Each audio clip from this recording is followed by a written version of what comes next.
Yay! All right, so I'm just turning, I think is it Sophie or Sophia? Tell her, well, she can hear me. Type your answers because Miss Gilbert's in the back. She's gonna be able to relay what you say. This is your fourth group mate, okay? But I'm gonna turn around so she can look at me.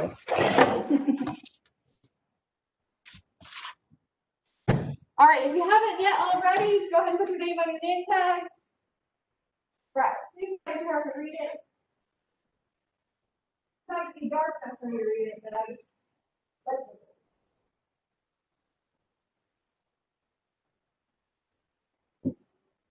I'm gonna do my best to stay right here, but I don't do that very well.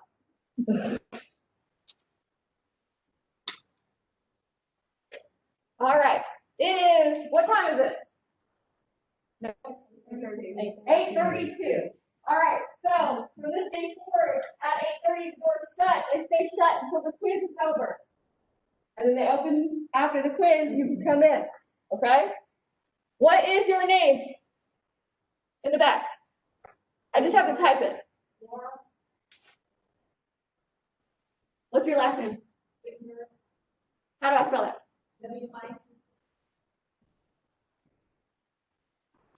Okay. All right. Welcome. Good morning.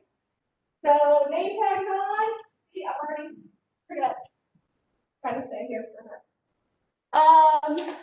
If you have any questions at all while we're going through this, Miss Gilbert's in the back. She's going to be watching the chat and she'll be able to ask your questions for you. Okay. Okay. Are you guys excited? Yeah. Did you sleep last night? I did. The only thing that's I did a little bit extra, so I could dog talk. I was stuck in the mud yesterday for an hour and a half.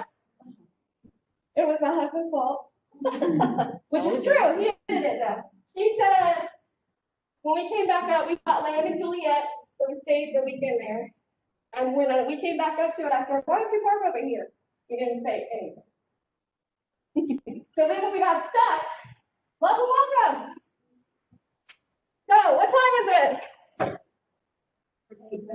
8:33. Can I see anywhere there's an open spot? I'm just letting everybody know again.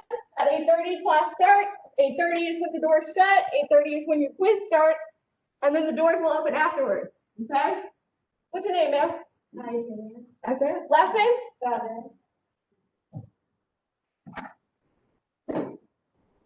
When our truck got stuck, he said, well, I thought this might happen. Well, why didn't you say it? Well, then I can tell you I told you so. Well, you didn't say anything to begin with. You can't tell me you told me so. So for an hour and a half last night, we're doing our best to communicate. He's doing his very best not to yell at me, even though it's not my fault. But we did manage to get it out, thankfully. We had to take down a tree with a shovel. And my 13-year-old child. So, I took extra melatonin and went to bed. So what we're going to do is introduction. I know everybody's like, but it's my best to know. I want to know all your names before the end of this week. That's my goal this first week. Okay? So when I call on you or point at you, I'm going to have you say your name. I'm going to say it back. And then anytime I call on you again, we're going to do that same thing until we got it down. Okay? But I guess we'll start with me. My name is Ashley Rivers. I am the nursing instructor for Foundations and maybe Health and Wellness 1, maybe Health and Wellness 2, maybe Family Nursing, maybe Health and Wellness 3. We teach everything. In the back, I have my lovely team. Nobody wants to stand, it's cool. So why don't you go ahead, Ms. Gilbert.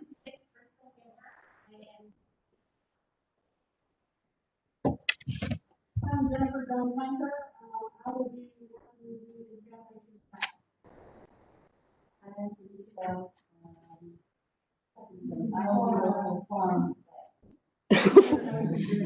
What am I doing with that? Thank you, ladies. Somebody else who's not in here that I want you to kind of know that you'll probably get to know is Ms. Brenda Quiet, we call her Miss Brenda. If you don't know her already, when you come into the Watson building and you go straight to the left of those offices, she sits at that desk. And she said specifically to introduce her so that you know who she was. She knows more than anybody about anything. She knows what I know before I do it. And she's never been wrong. I thought she was wrong once, but it was me. So, if you have a question, something that pertains to a location or something simple, she can help you with, okay? As far as if we're in the building, she may or may not, because sometimes we're coming and going and we don't update all that information, okay? Ms. Wilcox will be here later. She's gonna go over some things with you. And those are the main team that we have. I have been in healthcare for almost 8 years now. I started out as a tech, I know some of you were techs on the floor, in the emergency department, or I started in the float pool. And then when the opening came up, I went straight to the ER. And I've worked ER the whole time that I've done nursing. After that, not after that, but at the same time, I started working here as a clinical adjunct for the LPN program, and I did that for 2 years. Ms. Hunter, what did you do beforehand? How long have you been nursing? Hospice, home health, before, Gross. When did you graduate? How many years have you been doing healthcare? There you go, 10 years, almost 11. At the same time that I started the LPN adjunct, she started the ASN adjunct. And then, because I applied for that job and she got it. No hard feelings, I'm not salty or anything. Did she always bring it up? I do. So, after that, the ASN program needed instructors. So I applied, she applied, we both interviewed, we both got hired, we both started the same day. We share a office. So I like to refer to her as my twin. If I don't know, she knows. If she doesn't know, then I know. Okay? When it comes to foundations or any of the classes that we work in together. Let's see, we just celebrated our 2-year anniversary of working here. So December 4th was our 2nd year. No, For full time, yeah, so it'd be 4 years total. I'm trying to think. She's got her master's. Mrs. Love's got her master's in the back there. She is currently in school for her doctorate, right? You're getting a doctorate or PhD? Doctorate. I'm not there yet. So I am finishing up my master's within the next 2 months. And then after that, I don't know if I'm gonna go doctorate or a PhD. So I haven't decided yet. Then you got Miss Gilbert, who's also working on her master's. I know her goal is to finish by April.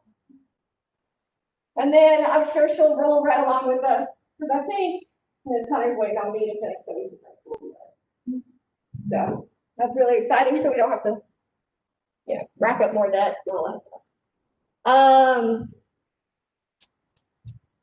All I've done is emergency. So when I don't like L&D, I've delivered babies because they're in the car and they're just coming out. Because you can't put them back in at that point. But if somebody's coming in and the baby's not coming out yet, I tell them, cross your legs, you're going upstairs. The emergency trauma side is different than the floor side. So there'll be times when I'm not 100% sure. Like if we go to clinicals with you and you ask me a question about floor nursing, that's not how we do it in the ER. So my goal when I'm on the floor with you guys, if I go clinical, is to learn the same that you're learning, because that's not the place I know. Okay? Let's see. Anything else? I've got 3 kids who may or may not make it to next year. 13, 10, and 4. I think about that because one's about to turn 11 and one's about to turn 5. 13. My 13-year-old, anybody else have teenagers? Me. My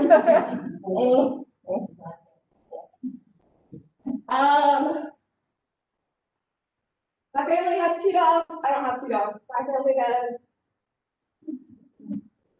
I'm allergic to dogs. I'm allergic to animals. And yet, why do we have them? Nobody wants to play with them. I don't want to play with them. I can't breathe. Anything else? Any other fun facts you guys have? They're all just sitting in the back looking at me. There you go. That's what it was in my head.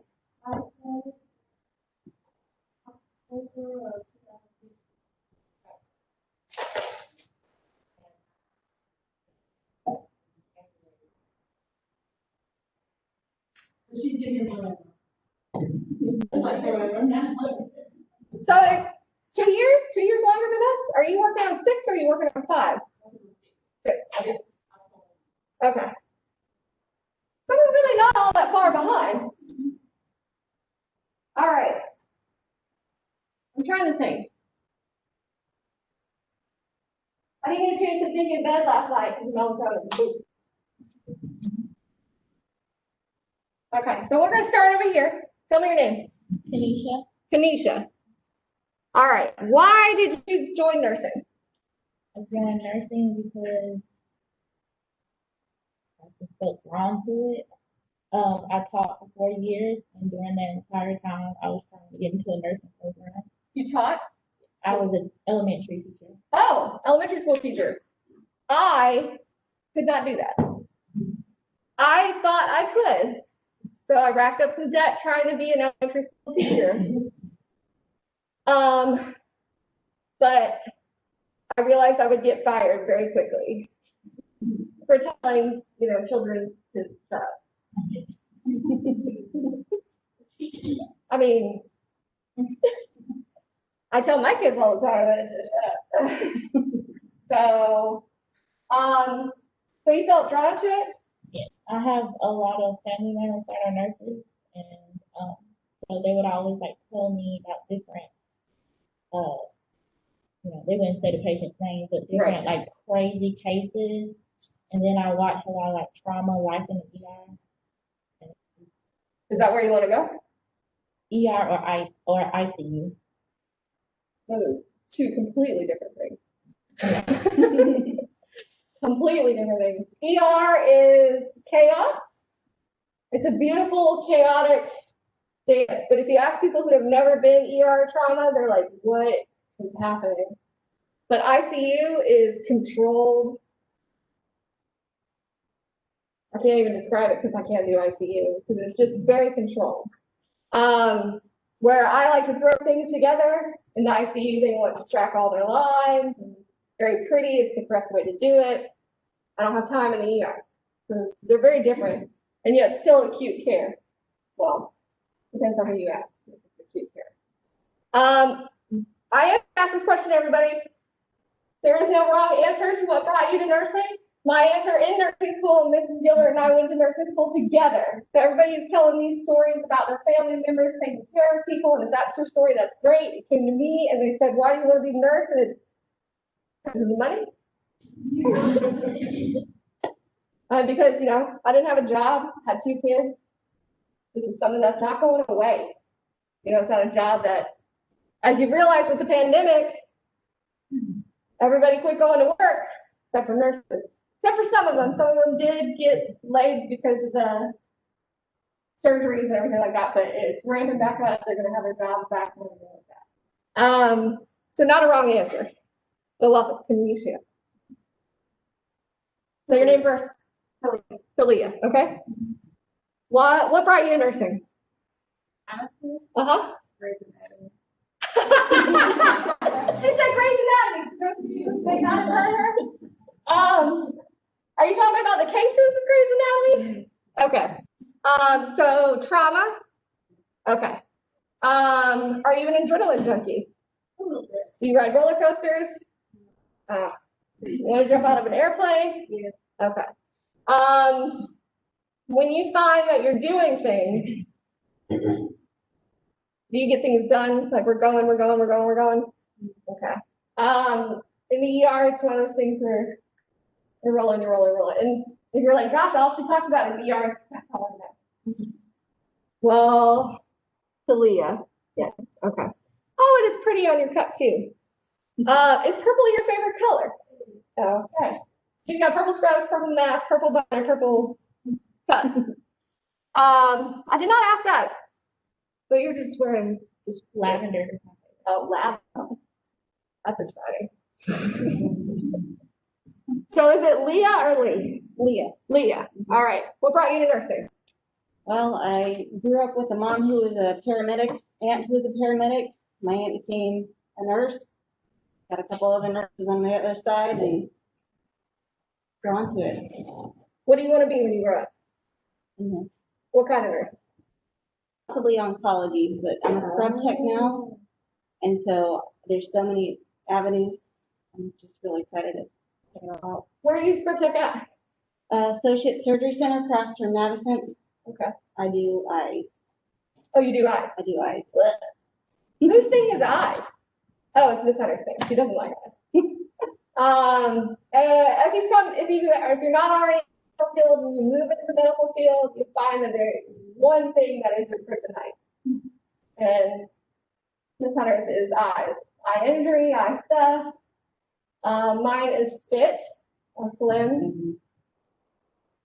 You just know. Like I can do any kind of bowel movement in the world. And you can vomit on my shoes, but do not spit on me. Okay? You said scrub tech? What do you do currently? Do you do anything? It's okay if you don't. I should have practiced that. Do you have, okay, no? So you don't work? I work as a tutor. Oh yeah, because you teach. So are you gonna continue tutoring? Part-time. Part-time? And you said no. How are you gonna do your job? It's going to be difficult because one of the doctors I just worked for just passed away suddenly. So Oh, well, I'm sorry to hear that. a lot of chaos going on over there. So Right. just, do what I can to help them out. And Do they know you're in school? they do. They're encouraging it to. Okay. I'm gonna turn you on, okay? Maybe. Will you turn her on? No. At least your small groups, there's so many of them. Are you, tell us your name, I'm Sophia. okay? What brought you to nursing? I just kind of felt like a calling to nursing, really wanting just to help people out, have like just that calling to want to, be there for people and help them in their times of need. May I ask how old you are? I'm 20. Okay. Who's youngest in here? Who thinks they're the youngest? Have we already established this? How old are you? Okay. 19. Do we have 18? Nope, all right, not the youngest. Do you have a job currently? I do. Okay, I work at Decadent Dessert Bar. Have y'all been there yet? You were part-time or full-time? It was a little bit of full time. Now it is going to part time. Okay. Well, this is your group. Hello. Sophia, okay. Try. All right, so I guess we'll meet you back up, okay? I'll turn you a little bit this way. I'm gonna throw things up here. I'm passing something out. It's gonna be a little survey. I need your assistance to fill it out. I forgot to kind of give it to you at the beginning. This was sent to you in your email. If you're able, I don't know if you can print, but if you can print it and like answer it and then scan it, email it back. I don't care if it's a picture or whatnot. So we're gonna go to the very back. So do you say Laura or Laura? Laura. Come on, also. Laura, Laura. Huh? Oh, are you gonna? Okay, yeah. I was like,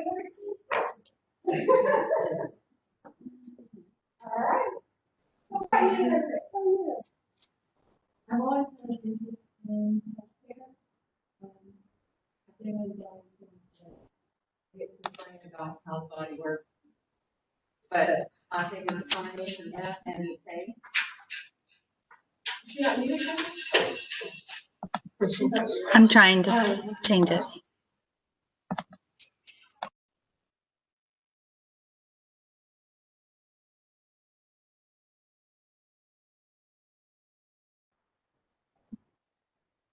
Can you hear me?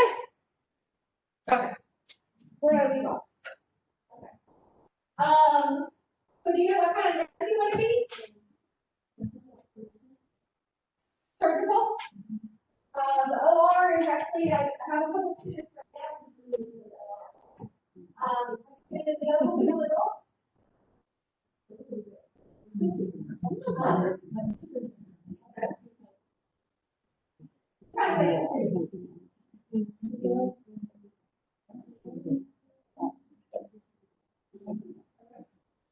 You have a kid? What girl? Woo! Rachel is listening. All right, Ethan? Yes, Okay. What brought you to nursing? The overall desire to help people. I originally wanted to do psychology or something. I decided that I wanted to help people with physically injured. So, holistically. Yes, ma'am. Well, there's a lot of science here. There's a lot of psychology. The more you understand psychology, probably the better.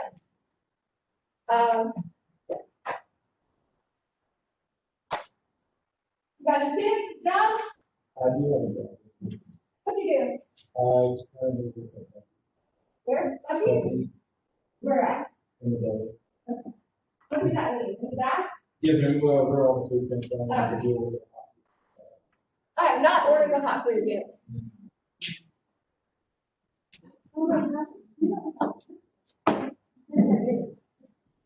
Are you working full time or part time? I am now working part-time. Part time. Yes, ma'am. Okay. Oh, you work at night? Yes, All right. You think you're gonna do nursing at night? Most likely, honestly, I'm generally a night owl, so I feel the agent is not. Right. You get paid more too.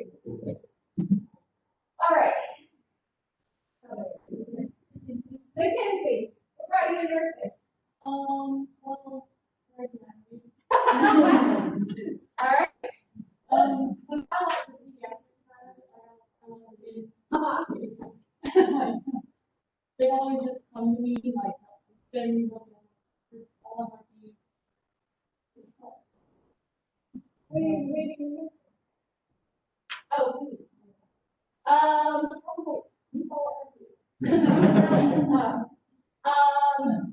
Cancer.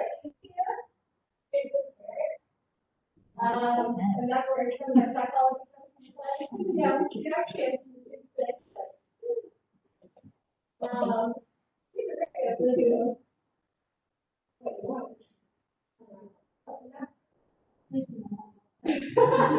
The future nurse. Come around the table. What's your name? Marla. Marla. Okay, what are you nursing?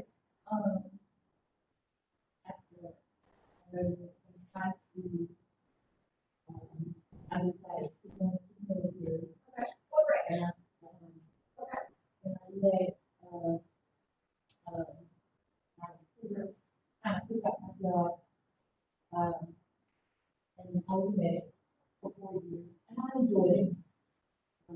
Currently work in long-term care. I've been in Philippines since 2017. I have a 9-year-old daughter. And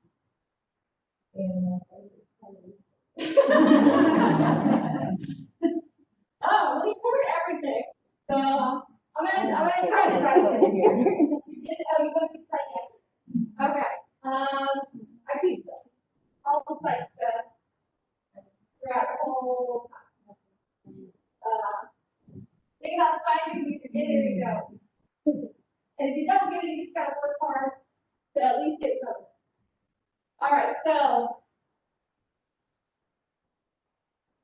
Leah.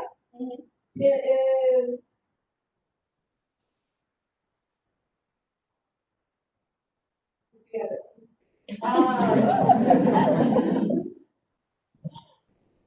See, I'm trying, I got to Leah, because I've established you with purple, so I'm gonna remember that for the rest of the time. Leah is is it Kanisha or Kanishia? Tanisha. Kanisha. Because I was confusing it with Jay. And then Stephen, Laura, Lindsay, and Laura. Okay. You made eye contact, that's it, so now you're feeling it. What's your name? Kristen. What brought you to nursing?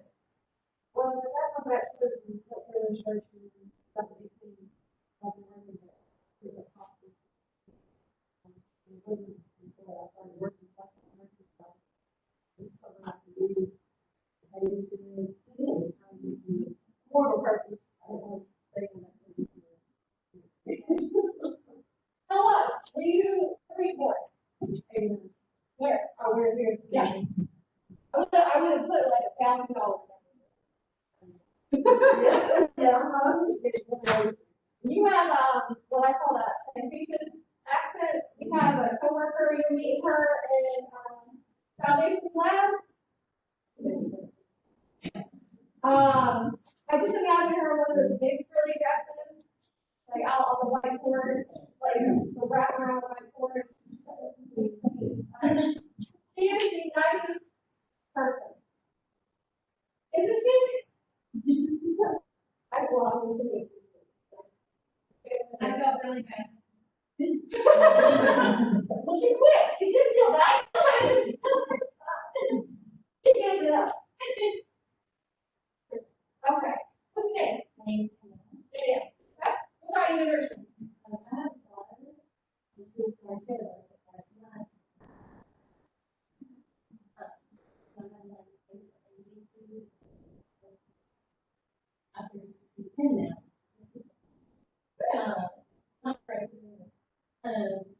So I just now have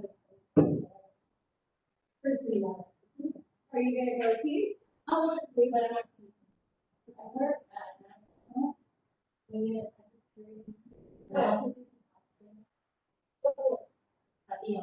Okay.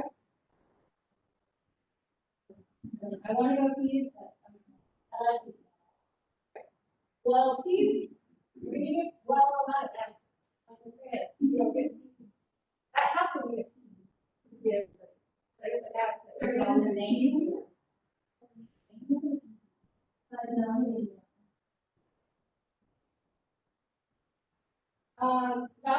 No, you said that. Yep, yep. Okay, so it was Kristen, golly, she just told me her name. Okay, that's good. How many other Jessicas do I have? How many? Yeah, okay. Well, this is how you're doing. How many Stephanies are there? Just two? I felt like there was Stephanie down a lot. Okay, Jessica. What brought you here? I'm here.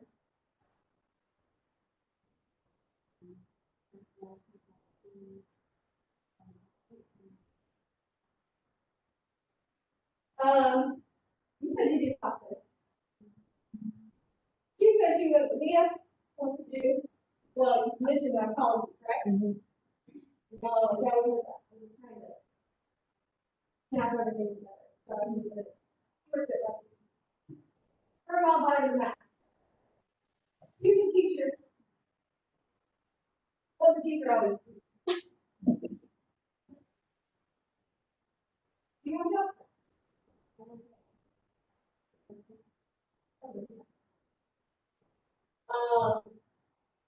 Her high school though.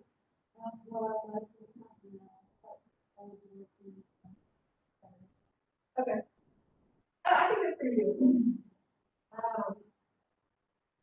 We strongly encourage you guys to, of course, you know your life, so we don't know what bills you have, we don't know what you have to pay, we don't know what you have to feed. We strongly suggest that the less you work, the better. Easier said than done, I know. I did not work for the first half, and my husband lost his job, and I had to take some time out to cover it.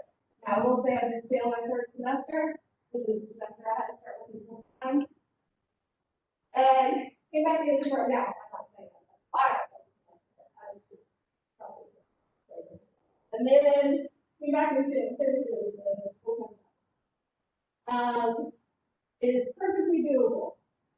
It is how well or how hard you want your mental state to be at the end. Does that make any sense? Yeah, somebody currently works 40, 50 hours a week. He'll be here tomorrow. We're gonna have some of the senior students come in and talk to you. And we're gonna be in the room, you can ask questions, we're gonna tell you what to do. But he works full time, he does this stuff, he's still in it. Now, this past semester, there were a couple times he was like, this forever, I'm not done. Like, we were already like here. And so then that point, we told him, like, I don't know about it. And I'm like, we'll just here. So small goal.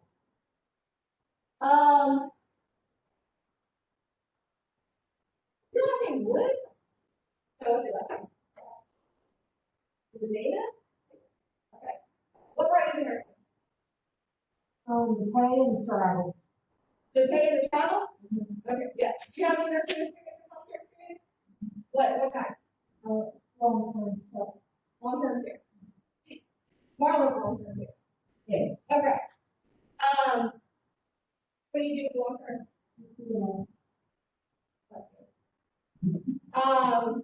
What do you do long term? That's right. Okay. No, okay. All right, you're a medic. You're a medic. You're a medic. You're a medic. So, one of the other things we're going to tell you throughout your nursing career with us is that if you are an LPN, you can have background experience in healthcare. That's wonderful, that's great, that's gonna help you move forward, but when we're teaching you things, we're gonna teach you from the nursing book, Inflex, Perfect Hospital. So sometimes it's hard to unlearn what you already know and know works, to do it the way that the nursing and Inflex is gonna ask you how to do it. Okay, just be mindful of that maybe it's struggle that's something that you have. So you say, well, this gotta do it work. That's excellent, but I need to do this. Okay. And sometimes it's like, this is faster and that will get, but it's not, you gotta work through this here. Long-term care, you full-time, part-time? Work days, night? Still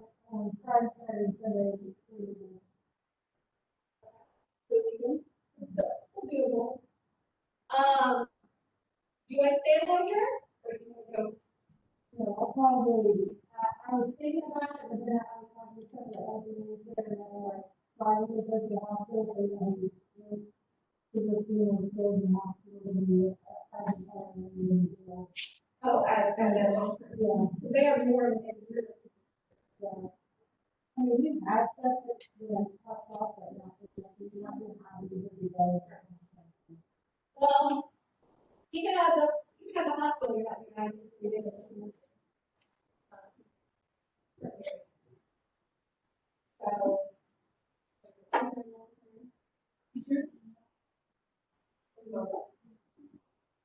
Mine is not working. Is yours working? Okay. Can I have the server?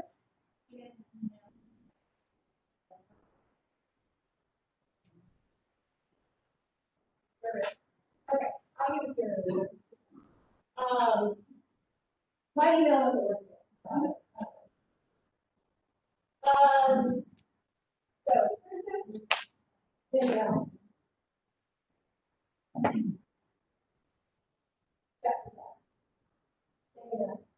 Marla, Stephen, Laura, Mackenzie, Leah, Leah, Lisa, right?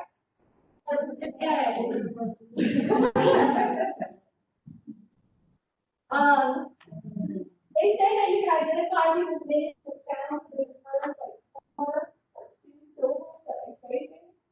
The more conversations you have with someone, more likely it's going to be. And I do that a lot. I have the memory of a goldfish. So please, I don't know how many times I can tell you this. Mr. Drivers, you said you were gonna do that thing.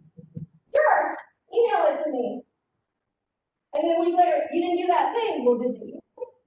Back to that. I'm gonna forget as soon as I walk away. It's not because I want to, just I don't. So if you want it, like, I'm just seriously need to make sure that you do want to flag it and I don't want to flag it. Okay? This week, if you're sending me an email, if it's at night, I will probably respond, but once we start school, if it's at night, I'm not going to. So like yesterday, there were a couple questions that were asked. I didn't respond to those emails as best I could. Because I knew that we hadn't had time to really get together before the first day. So let's see. Trying to, well, it's dark, I can't read it. Pronounce your name. Okay. Uche. Where are you from? I'm here. How long have you been doing this here? 7 years. 7 years. Are you the student who came in a little bit later? Yes. Yeah? Okay. Well, welcome. We're glad you're here with us. What brought you to nursing? I have a compassion for people I work in the popular rehab. My late mother was in some, You're late what? my late mother was in Ireland. Okay. I watched her as a teacher and took compassion. She was taking care of people. Do you work now? Part-time, Right. where rehab, I'm not related. I assume that is Greg. it's in grade. Okay. Are you? But how long is it drive? We made from, I don't even make them actually. Okay. Yeah, so it's kind of central to what we're doing. But it's just part-time actually.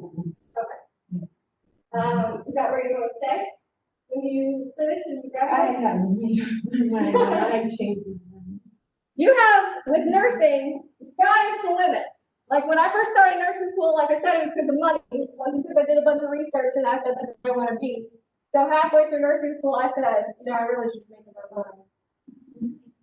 And, I mean, you can do forensic nursing, you can do flight nursing, you can do pediatrics, you can do oncology, you can do, what else is there? Yeah. Babies, what else is there? Yeah, I mean, telehealth, where you don't even have to see them. Case management. Yeah, so if you find that you go through all these clinicals and you're like, this is not for me, you can still do nursing, you just don't do hands-on nursing. Like, we still nurse, but we're not necessarily doing hands-on nursing. Occasionally, we pick up jobs, and we do hands-on nursing. Which, destroy our psyche. Both Miss Gilbert and I went to New York City back in April. We worked for, I did 3 weeks, she did 6 weeks. At the height of the New York City pandemic in the Queens Hospital. So that was absolutely terrible. And, well, we still suffer from that. That's probably why I think a lot of melatonin at night.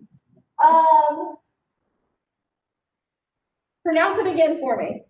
Okay. I have a girl in the current class, and her name is Tamara. And yet, every time I come to her name, I'm like, because I don't know if I want to say Tamara or Tamara, but every single time. So it's got that sound, right? Okay. Taylor, what brought you to nursing? I was really cool at volunteer. I always like to help people. And I just like really want to make a difference in someone's life. I've been a bartender for 6 years now. Where at? I'm from Macon. I work at Buffalo in Denver. Okay. And I just kind of want a career that's more rewarding than pouring up shots every night. That's not rewarding. I guess it depends on what side of the bottle Yeah. You have any kids? Adult. Okay, I thought you said adults, and I was like, no. How old are you? I'm 27. 27. Well, you don't look 27. Yeah. I get that a lot. Do you know what kind of nursing you want to be? I'm all over the place. I've been thinking pediatrics, but I'm not quite set on it yet. Well, you have a little bit of time. Yeah. A little bit of time. And we do our best to try to get you guys into all the areas so you can have a taste of everything and say, okay, not for me. Okay, this might be something I can do. COVID has currently put a damper on that for some of our students, like our senior students and their leadership rotation. Technically, should be rotating out too. ER, DLR, NICU, all these specialized places. But all those specialized places are closed currently, so they can't go. We're really hoping that by the end of this year, that we kind of maybe transition back to some sort of normalcy when it comes to clinical, so that way you guys can have it. One of the big things is flexibility, and we're always going to ask you to be flexible. For some of you, that could be very difficult. Because I know that Brittany has already said she does things, she doesn't like to wait till last minute. Ms. Gilbert and I sometimes we butt heads because she doesn't like to wait until last minute. I'm like, how are you doing that? I said, when I get there, we're just gonna have to redo it. So a lot of times we end up redoing things, or she ends up redoing things. Yes, and it's perfectly fine. That's great. She feels productive. She gets it done. It's wonderful. But I'm not like that. Flexibility is we ask you to do something, be somewhere, but if the hospital calls and says we're not taking students, then you can't go to clinical right now. We're going to figure it out. Don't freak out, okay? If it's something that's on our part, you're not going to be penalized for something on our part, okay? Or on the hospital part.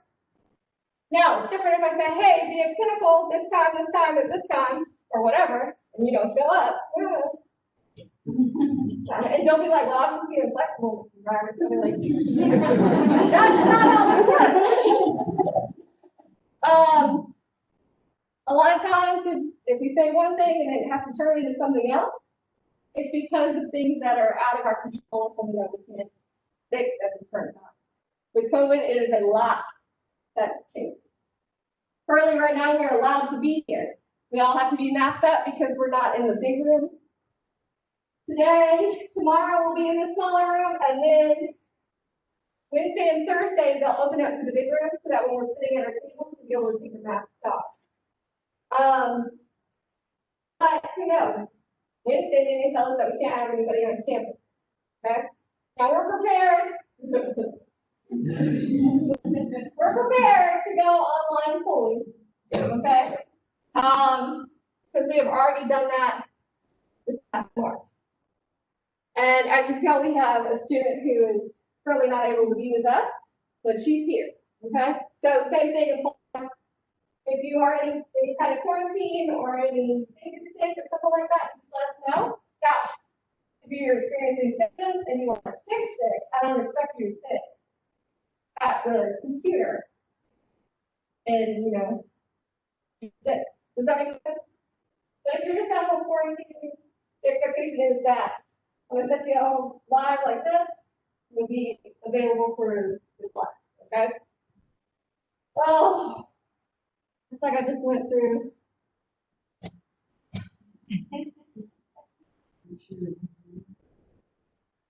So I got the front part of your name. Uche? Yeah. Is that right? Okay. Taylor. What's your name? Yes. Okay. What part of your nursing? I've always loved to learn about the body, how to work, and I also like helping people. I can feel better. I've been a dental assistant for 2.5 years. Last Thursday was my last day. Okay. I'm working at a restaurant part-time in Covington. Okay. Walk a body. I've been there a couple times. You said you work part-time? Yes. Okay. Any kids? I do have a German shepherd. Kids. Those are my kids. Yeah, those are kids. For a baby. So how far do you drive? 30 minutes, 37. Who's got the longest drive here, they think? Oh, you got raise your hand. All the way up. All right, all the way up. Not just you, if you, look at, put your hand all the way up. How far do you drive? Yeah. How far do you drive? Hour and 20. Woo! Where are you at?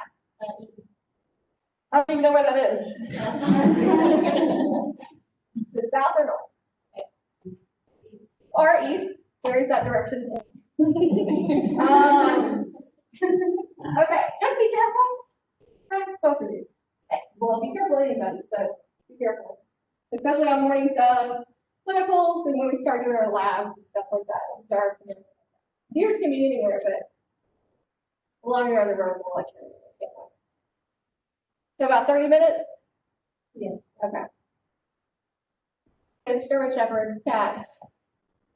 You said, say it again, say your name again. Yes, yes, I Jesse Malone. Okay, well, that's what I thought, and I almost said Jesse, but that wasn't right. Tanisha, right? Okay. I got that back table on lock, like. All right. And, what's your middle name? What is that? I know a Candace. Her name's not what your middle name. Oh, okay. Anybody else middle name there? No, okay. Well, right in your thing. I like my mom.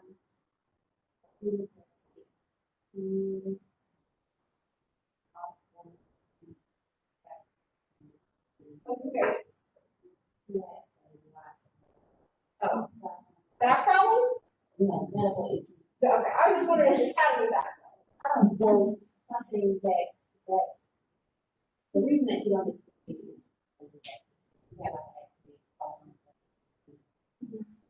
I won't say that that's necessarily a cause of disability for paramedics, but paramedics tend to have a lot of that stuff. Well, you know, but with paramedics, you have a lot of lifting, you have a lot of movement, you have a lot of up and down, you have a lot of people who are in all directions as well. And there's one thing that you don't want your patients to fall. And we'll learn this in safety and everything like that. You don't want them to fall. But do not hurt yourself trying to keep somebody from falling. Okay? Now there are ways that we teach you to kind of help people fall down, but that don't. If they're going backwards, you're not set up, and you reach, all you're doing is going to hurt yourself. Okay? Now we got super tools in this way. So we'll go through that whole thing. You don't hurt yourself. Okay. Well, as a paramedic, you have a job? well, I've been working full time.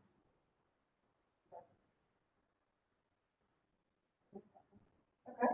So,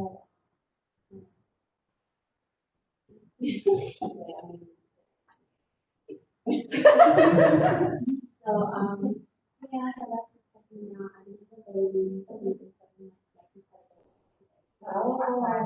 All that weekend. But,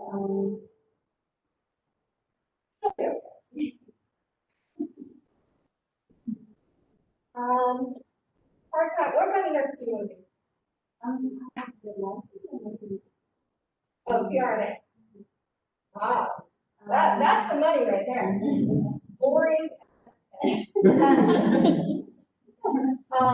I say that because I thought, ooh, could you go around nursing for money?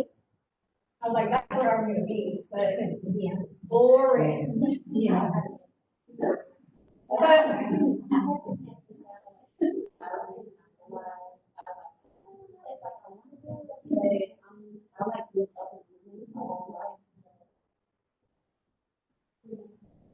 boring. CRNA, I have a friend who went to nursing school. Miss Gilbert and I went to nursing school together, just in case you guys didn't know. Not only did we go to nursing school together, but I'm gonna call her out. She's not here. You failed the same semester. Then we got back in and we finished together. Okay? But we have a friend in nursing school. He's a CRNA. He lives in Illinois now. I don't know how he does it. It's boring. Again, just my opinion. Other people like kids, other people like babies, other people like that. Brittany, what brought you to nursing? Well, I'm currently in the teaching. Where at? Okay. What's up? That's what I'm doing. Okay. I've never had those talks. I'm just asking. The girl that I work with. Okay. We do get a couple. I don't know, like, I just like the information about it. Like, you have, like,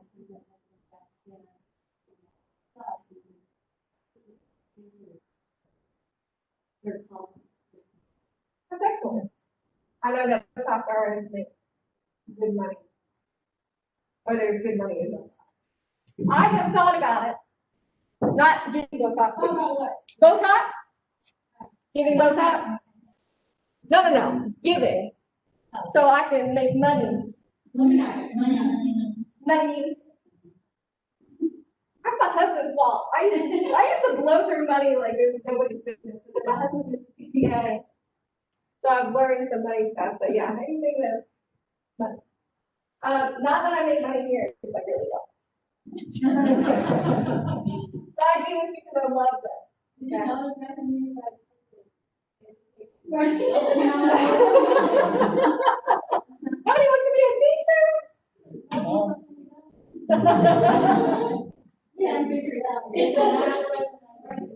Well, that's why I love the teachers have part-time jobs, or PRN jobs. We're actually looking into a job. Actually, at lunch, I have to leave, so I can go get paid to do a different job. And then I'm coming back to finish this one. Because a local company is gonna drug test their entire staff today. Yeah, I know, they don't know it.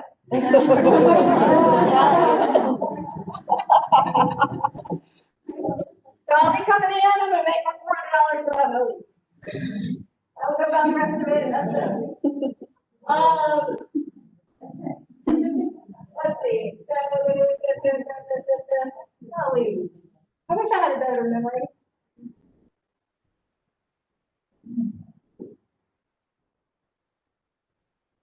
I just can't do that. Hey, that's not what it's We'll say it like that. Yeah, that's right, I was standing over here. It was great. All right, then. I'm good. Hi. What brought you to nursing? I was prepared on my dad. They haven't had to school. My mom passed out. So I took care of them at the nursery. My husband's a nurse and basically we got him to have a degree. Yeah. So they put it in a good way. Oh, yeah, I was the same way. Because I tried the early childhood and I didn't work out. And I tried a bunch of other things, but it didn't work out. So God said, I'm going to go to school to be a nurse. So my husband said, no, you won't. Excuse me? Right. So then I went to school and I became a nurse. Did you reverse psychology? So he's made me better. So hopefully. Is he a nurse? Yes, he is. Where does he work? So he started in Addison ER, then he went cardiac medicine and policy and Oh, the two you went to travel? Oh. that's the other thing. Money. So travel nursing is excellent. As long as I suggest you get a couple of years of experience under your belt. Doesn't matter where, med surg, ER, just want to understand how to do things.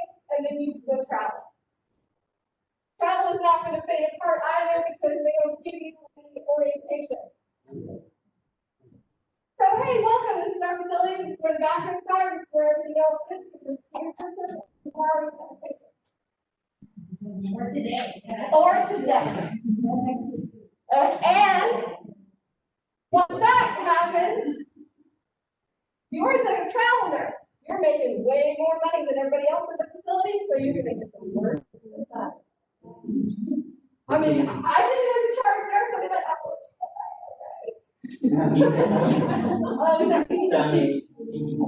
oh, no. Oh, When he does the ratio.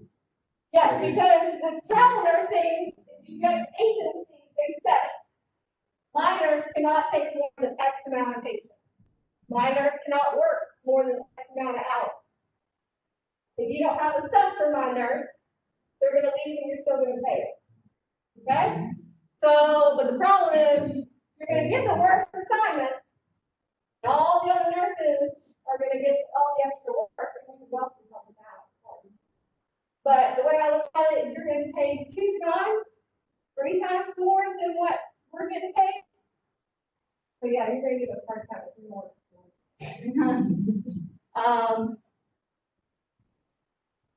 So like I said, PD has all travel nurses. That's how it was in New York City. There was one staff member for like 18 million of us. And we didn't know where anything was. So we'd run into each other all the way, like, where's the supply room? We're like, I don't know. Where's the supply room? I don't know. So we stopped going to the supply room and sending supplies out. This is easy. But travel nursing is great, especially if you don't have kids. Or fur babies, because if two are by yourself, you're by yourself, it's fine too. But you can go anywhere. You can go Hawaii, you can go Alaska, maybe. I'm not all about my neck hair though.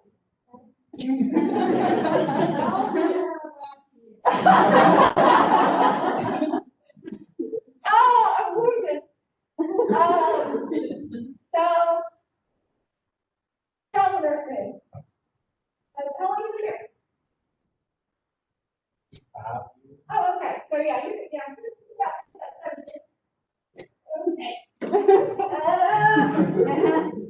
I'm married for probably almost 13 years. 7 was the hardest. In 2020. It was awesome.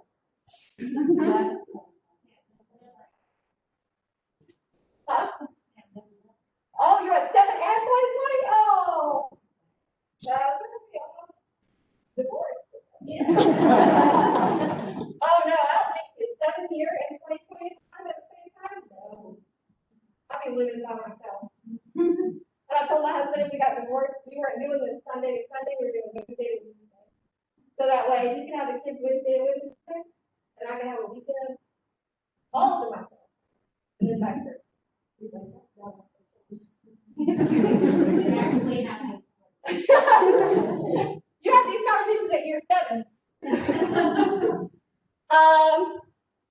So 5 years. So you got a couple of years before 7. We finished with nursing school by then, so it'll be a little easier. Yes. Well, hopefully we'll get together. Maybe bigger together.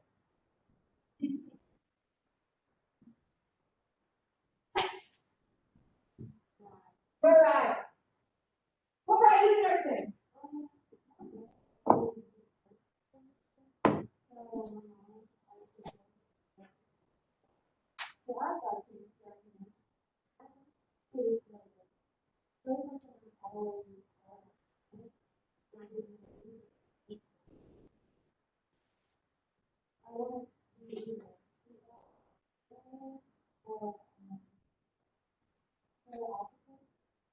Okay, so in the OR. Okay. You can do OR. I would suggest, are you from around here? I would suggest getting your experience here and then traveling out. It is interesting. When people think of Georgia, like on the list of educational things, or Georgia hospitals, the expectation is that Georgia. But when we went to New York City, where I thought the hospital systems and the supplies and their, mechanical items would be better, oh, they're not. The system was terrible. They were using, I don't know, 1990 pumps. I don't remember. Their rules were way behind. Like, we have evidence-based practices, we go along. It's like, for years we do it one way, and then evidence-based comes along and says, that's probably not the best way, this is the new best way. So then we gotta shift and change that flexibility. Okay, this is better. Well, New York City doesn't believe in that crap. So, I was angry all the time in New York City, not because of what was happening and what we were experiencing, but because I was fighting the system. So I have people bleeding out, but I can only give 1 unit of blood at a time. What do you mean? Why? Well, we can cause cardiac. Well, I don't care if they're dying. Like, they're dying right now.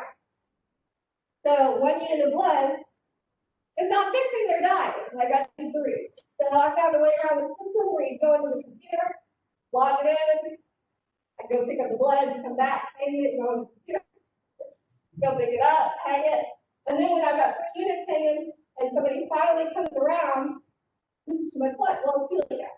It's already, but they're better.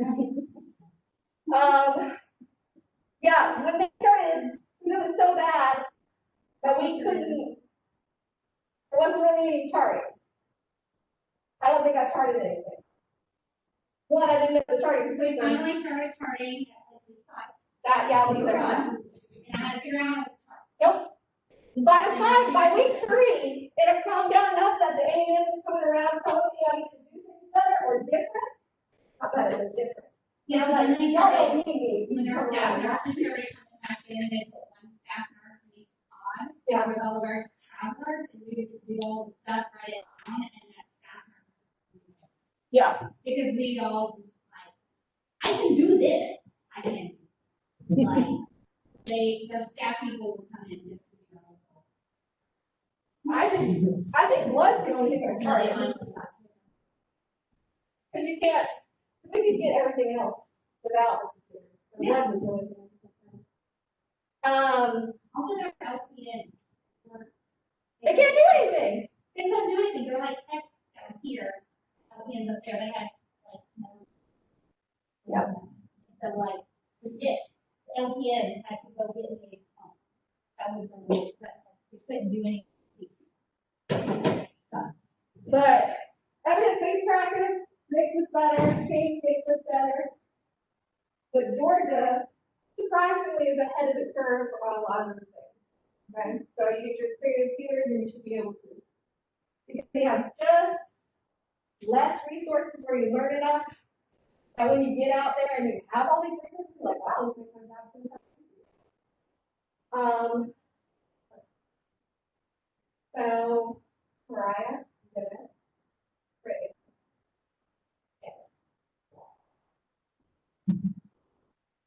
Well, Brett, it's been a while. It's been a long time since we've been in the classroom, since March, end of March. One of the one things Ms. Wilcox said to you at orientation is that you guys are not in competition with each other anymore. Okay? Some of you are like, oh. And that's fine, you can be competitive, I'm very competitive, but at the same time, be competitive, but help your fellow person out, if you can, and if they deserve it. And I say that with a grain of salt. So if Mariah is like, not doing stuff, not doing stuff, not doing stuff, not doing stuff, and then she asks you for something, I don't know about that. You know? Then you do stuff. But just, you want, this is a team, this is why we're doing this. Introduction is not just for me, it's also kind of for you guys. Because by the end of it, you should know everybody's name, and by the end of it, I mean, hopefully, the first semester.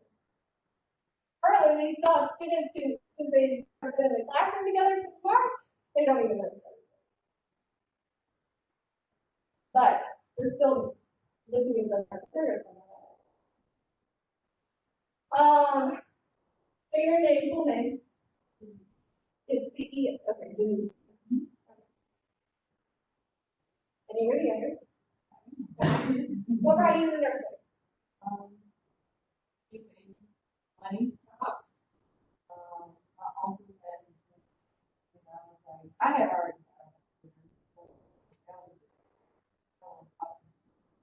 I want to be able to help people. Was he a pastor or? Yeah, watch. Yeah. But, I am an amateur. Got it. Decadent? Who's decadent? Oh, so, oh, hi! All right. Right here, and you're Aiken? Okay. You work there full-time, part-time?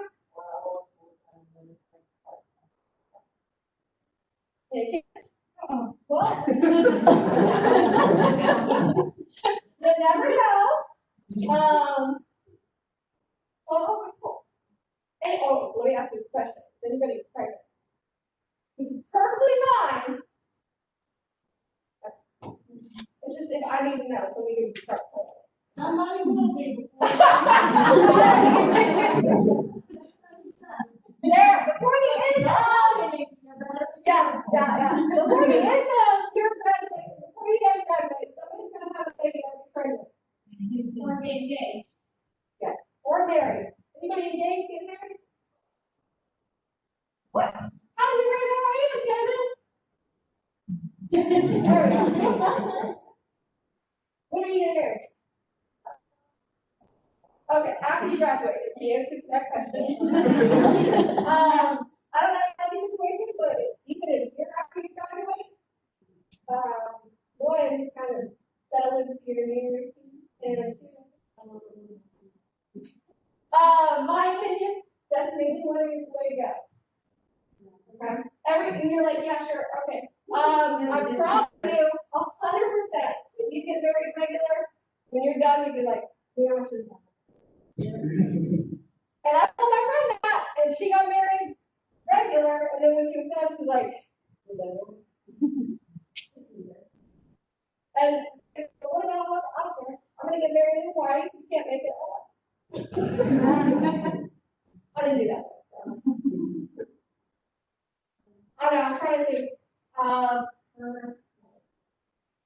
Yes. Jennifer. All right, when are you getting married? I don't know. How many days? That's cute. Did you get you anything else? Okay. I was like, this is great, but.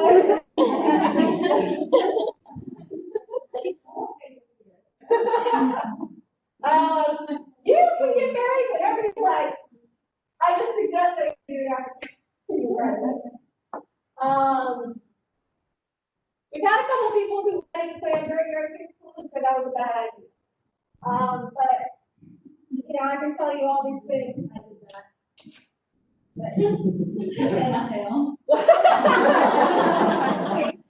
There was a lot of things happening to us,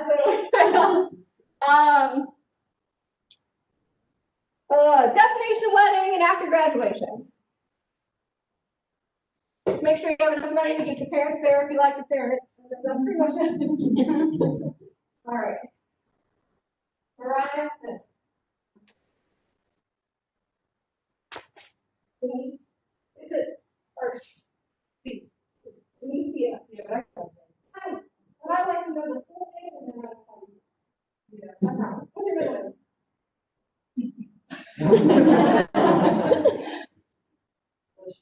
Oh, Denise Lachey. Oh, actually, that rolls pretty easy if you're mom. Yeah. I could. They're always on the other end. They call me Shay. Oh, okay. They take it What is your name?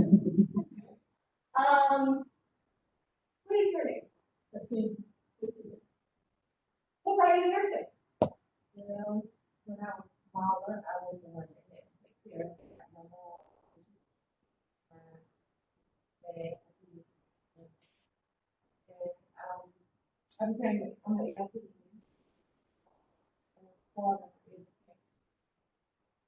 How long have you been in that? Wow. How old are you? Who's the oldest? Ooh, Marla and Nana, raise your hand. What we got going on here? How old are you? How much? 46. Oh, I thought you said 30. How old are you? 47. Oh.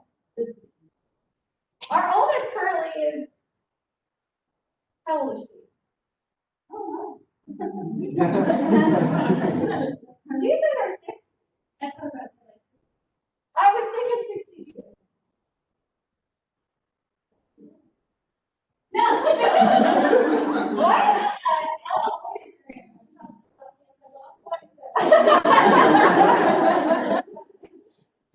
60, I want to say 60, 62. The hardest thing also with you guys is that you guys have experience, you guys have that, you know, APC and all that stuff, so that makes something cool. With her, it does make it a little difficult, she's, you know, she's 62. You want to hear what I have to say. For her, she's doing fine, but she, you know, why do I gotta change the way things are? Because, it's kind of the way we're doing it. This is the way you have to see it. You two are right. You have kids? Good, that is quite the gap. Are they in school, working out? They going back in person in January. But they can do it is different. Yeah. Okay. So they start this week? They doing a week virtual and then next week they're going person. What is our school doing? Okay, perfect. I don't get up with them, so. I didn't know either.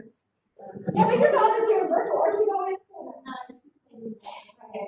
My kid can do virtual, nothing will be done. They will fail.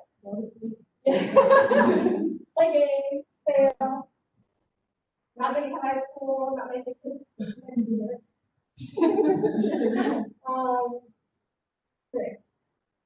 There, with a lot. Can't do a lot. Believe it.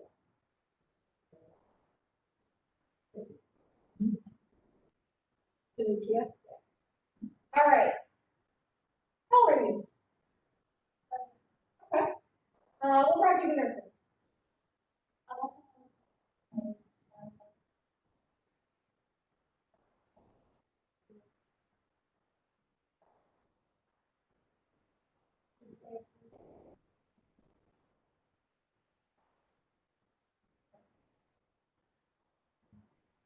That is a lot.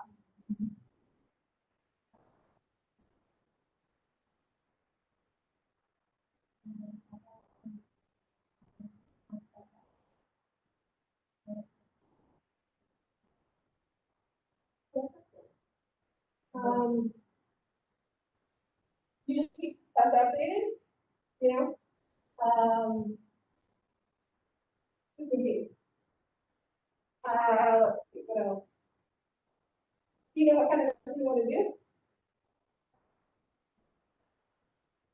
Where at?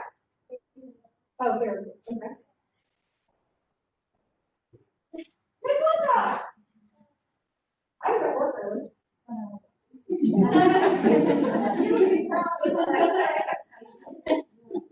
I was here, the she was here, it was at 7:30. Yeah, I think everybody worked today. Today's the only day. Uh-oh. No, I didn't need you. Except to make sure you were okay. Ms. Wilcox, come here real quick. How long have you been nursing? 2007. I graduated in 2007. How long have you been teaching? 2010. versus the ABAC. Completed my master's. So I completed my master's degree law. Back. My associate's degree, and I went to Albany State Law for my bachelor's, and then completed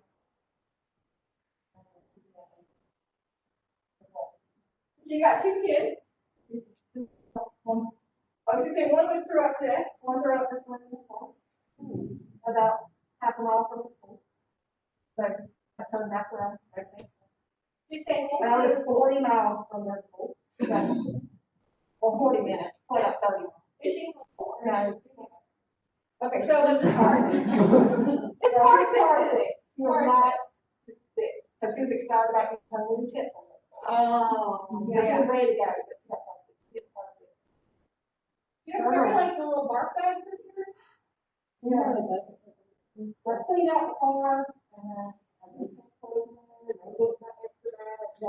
and then what happened? Somebody walked. Or spilled something, you know, something. What brought you to nursing? I told him about money, so whatever. It wasn't necessarily money. And I didn't know I wanted to take it. I wanted to go into genetics. That was my full thing.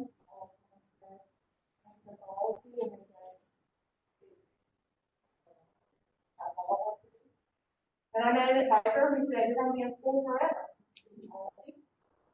But I was like, well, what else can I look at? She's like, what else? So I looked at it and said, okay, quiet studies, research, there's things there that I can do. I like people, I like to talk, I like to hear, you know, that's something that when I got into it, it's like stuff. But my grandmother was like, I don't see being a nurse. Oh, that's what my mom said. She's like, don't you want to go to school for like care? She's like, I don't see being a nurse. I am now. Right.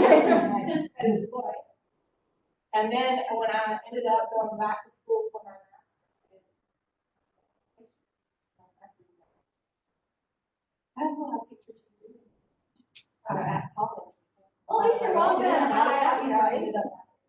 But yeah, I ended up, first of all, going for college. Still learning about genetics. And how their disease process.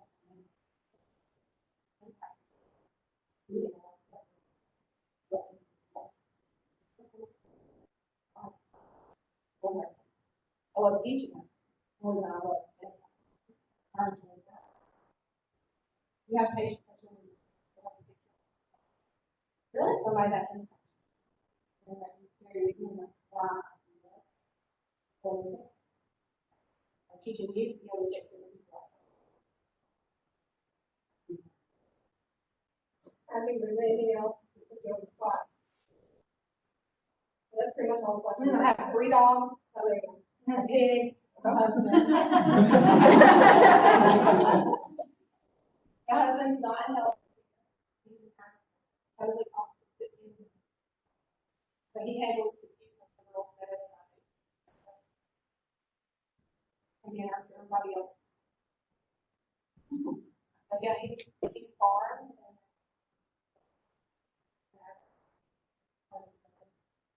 The government.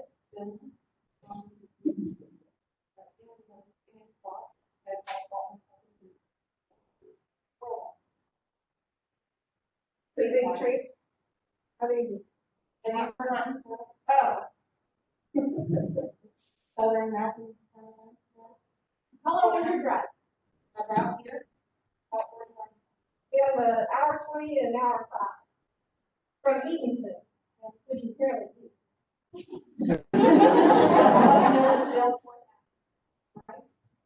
Yeah, oh, Milledgeville, that's north. Northeast, it's north. Same thing. These are either north or south. They're ATI, but those are ATI, but Yeah, ATI was there. I'm on puppy watch. Apparently, this condition. Is pregnant? Pregnant, and puppies could be born anywhere from January the 8th to January the 17th. I'm gonna need both y'all to, They're gonna be super cute. And I'm gonna wanna keep them. you are not allowed to have another dog. Shit, her dog just had puppies. She just got rid of puppies. She has a puppy, you can't have another dog. And funny story, I'll get to tell you a story about Ray. So we went into quarantine in March last year, right around spring break. And, the guy that I follow a page on Facebook, I follow his squirrel. So I follow the squirrel dog page, and the guy was doing a drawing for a puppy. Well, I know where this guy lived at, but he was drawing good and they got a cat. And I thought, well, we lost the previous year.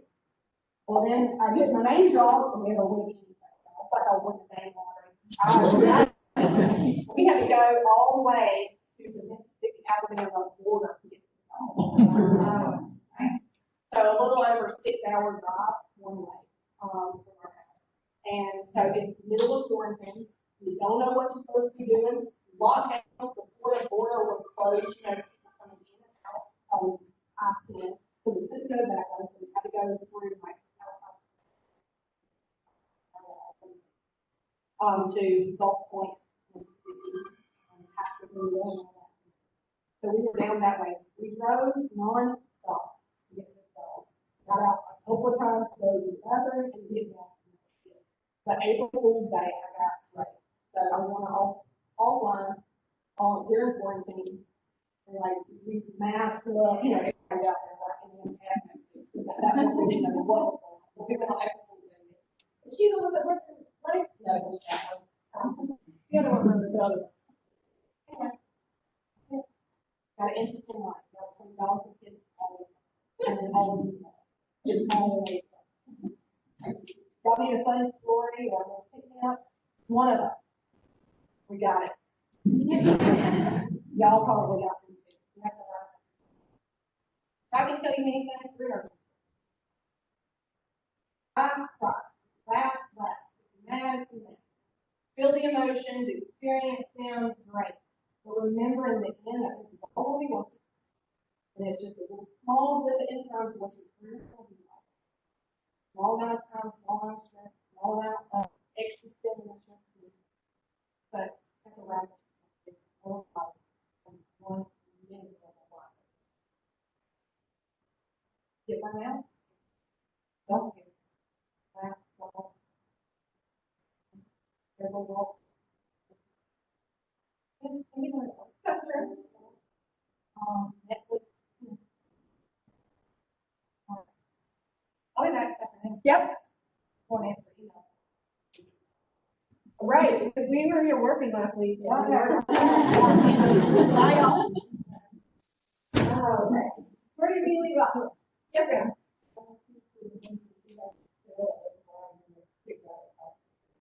Out of what? Yeah, we're gonna get to that. We're gonna get to that, not today, but we're gonna get to that. Let's see. Stay with the Y. Did we finish with you? You're like, yes, please.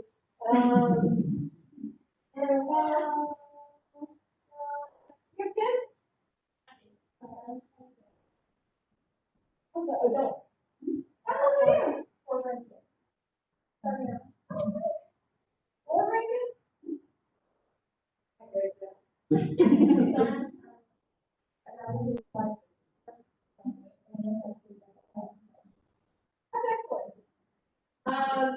yeah, I have a child, as you know.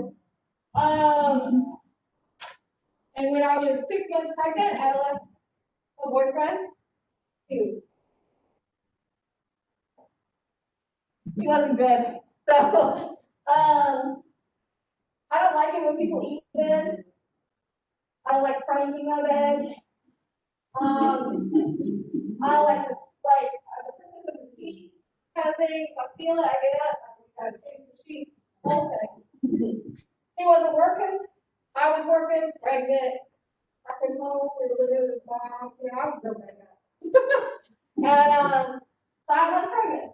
Came home, ate it, been working here all day, and they're dancing today. I packed up everything and left.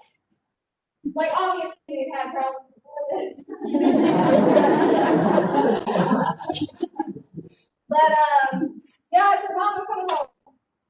So, I have Logan, and, okay, so when we were discussing the name of the baby, what the baby was born, we wanted to name the baby Michael. We're not naming the baby Michael. I have a uncle named Michael, I don't like to do double names kind of thing. I said anything to be Logan, and he said, well, that sounds like some kind of Greek god. And I was like, oh, and I told him, because my dad's name is Harry Dennis, and my name used to be Davidson, Harry Dennis Davidson. And my dad is the second. So we're on the phone, and he said something, and I said, I'll name him Harry Dennis Davidson the third if I want to. He said, when you can get a bitch, you can get a call. I said, okay, and I hung up the phone. And 3 days after Logan was born, I hadn't heard from him. I did let him know. And he came to see him. Last time he saw him was December 28th, 2008. And my husband, who I met 6 weeks after Logan was born, we got him in 2010. And Logan knows that my husband Jason is not his biological father, but his father. My greatest fear was one day he was ready, not my real dad. But which I would have to knock his teeth out. Which I told him, I would knock his teeth out, but I got $6,000 wrapped up in braces right now. So I'm not sure that. And but so stories like that. My husband's brother is also a Baptist, his father. I was like, because I was trying to count my brothers. And so I said, well, technically you don't have any full siblings. But yes, he does. Like, Bob's his sibling, Pat, full siblings. Okay. That's not how that works, but okay. So be a little more open with it. My mother-in-law passed away. She was very young. That's a little story. Compare all this. What's her name? Lindsay. With an A? Okay. What brought you to nursing? Like, some people do it, it's quickly going to make a lot of money. Right? So I love doing it. Yeah, that was mine. 55 in May. And Yep. Surprise, baby, yeah. I feel like this is something that, Yes, yes. You can definitely, once you get out, start working, and you get that first paycheck, woo! That first paycheck you get, it's so good. And I say that for an experience of not having a well-paid job prior. I feel like in the military, while the pay isn't necessarily the best, it's still good. But if you're lucky to get paid, I feel like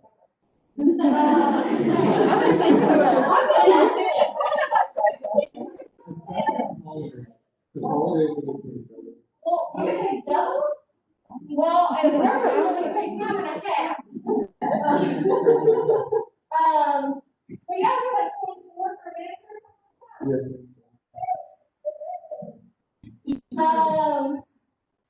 Starting out, I don't know what nursing graduates are starting out at. Yeah. Wait, so about $3. When I started nursing, I started out.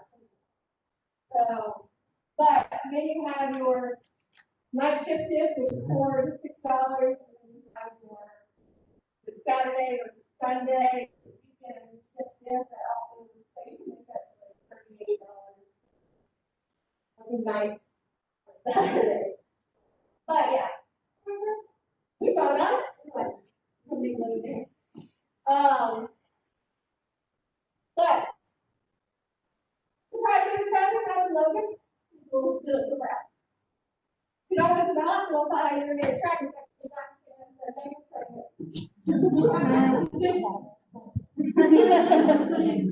Cried, doctor was like, "Are you cancer?" I was like, "Stop it."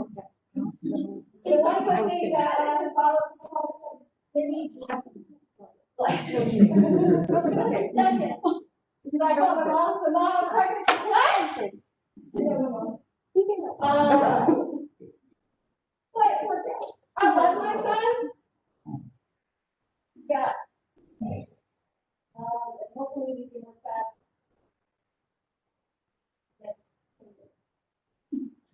Because I heard it doesn't get better. It just gets worse. He was actually very helpful yesterday with the, in the truck and stuff. You know, we're all working on our communication. But he did help. He survived that. So 5, girl or boy, did you say that? And 4. That's exciting, boys. I really am really easy. Why do you give them the A? That doesn't get better either. You got 30. I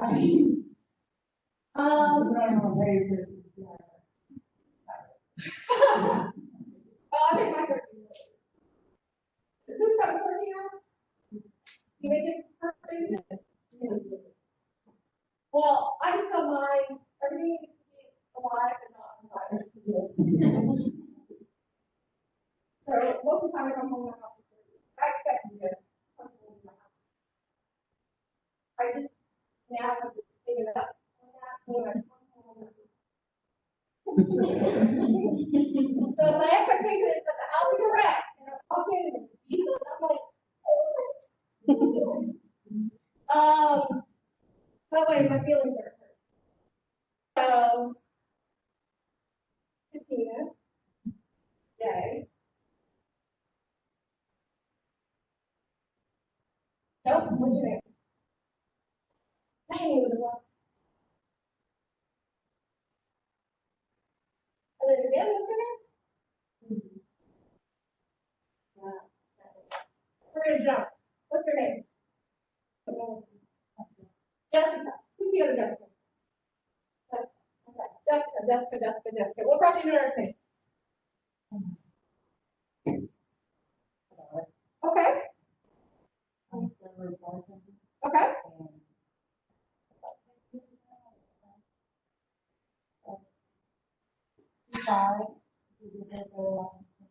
Okay. That's perfectly fine too.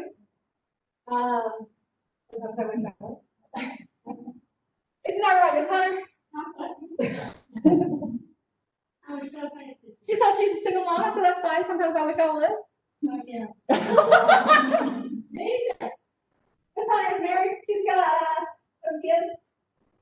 Got 3 kids, right? She got an adult. How old are your kids? 19, 16, and 13. Yeah.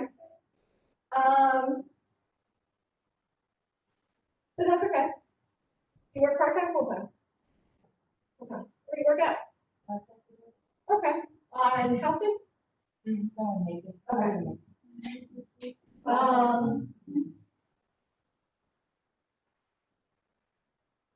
Do you know what kind of nurse you want to be? Is your first foray into healthcare? Well, my mom's an LPN. Okay. Oh, also, if anybody does hair, there's nothing wrong with doing hair. I would love to be able to do hair. But when your mom, let's say, you say, what's the matter?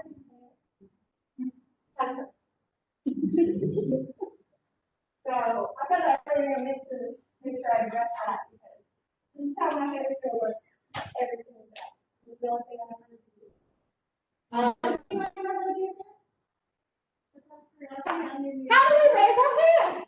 All right. I was going to ask somebody to switch straight back next morning, but nobody was here.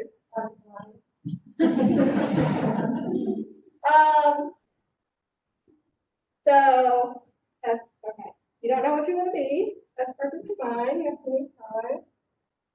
What's your name? 5. Lindsay's kid is 5. Okay. Boy, girl. Huh? Almost 5. Krista. What pretty handwriting you have. Yeah. What brought you to nursing? Well, I actually went to school for early childhood. Yep. And I took a few classes. Where'd you take A&P at? I actually got, When did you come here? 2 years ago. Why? My husband got a job. He was a government? He's Oh, okay. I forget that there's other things here. You got it. You have a kid? Girl, boy. Moved here 2 years ago. Boy, do you know what you want to be? Oh, thank you. Nope.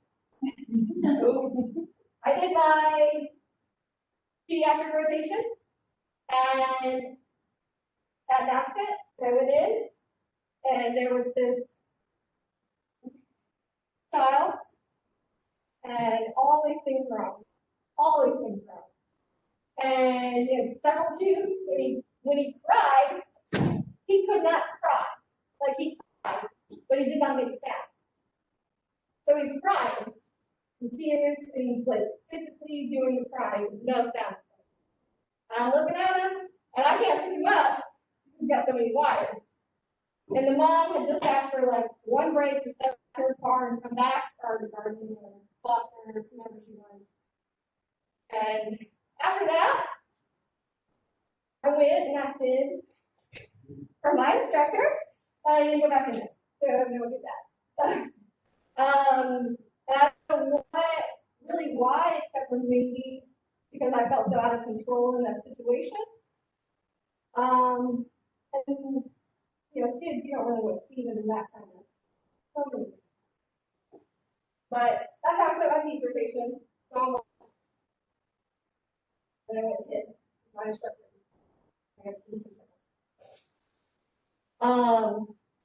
So good for anybody who wants to do that. Good for you. I keep making eye contact with you. You just got right here. What's your name? Ebony. Ebony. What brought you to nursing? I really like the medical field. I really wanted to do that. I didn't get into it. That's all right. My husband kind of suggested it. I really do like that.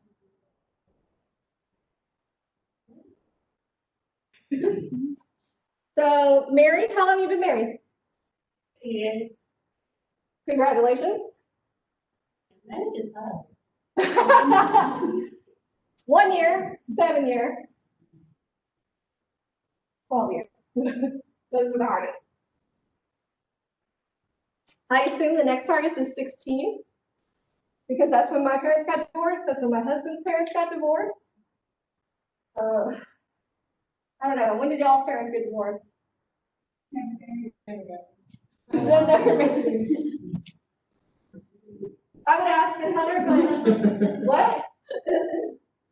I would ask Miss Hunter. I don't know when her mom got divorced. What about the second time? First committee. I don't know. My mom likes it.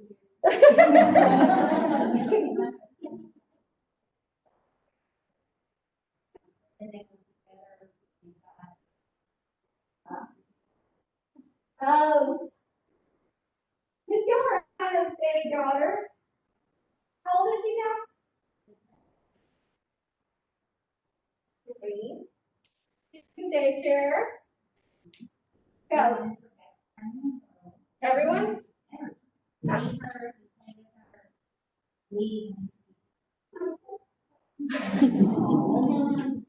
Well, Lydiana says, my name is Lydiana, what's your name?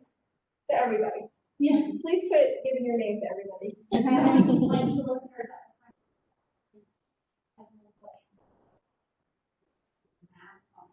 and they'll try to come up to him.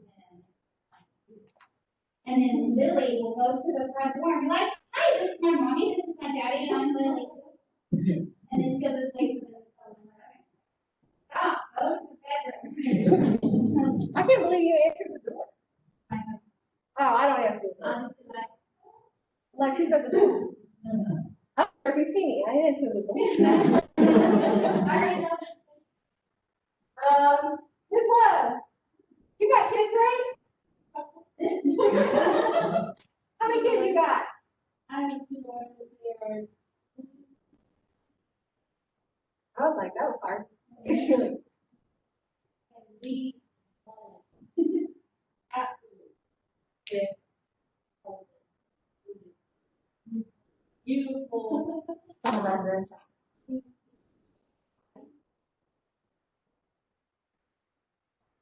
He is my grandson, Isaiah.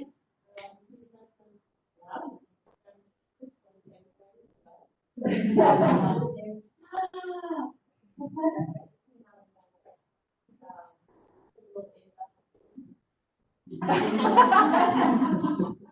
It only gets worse.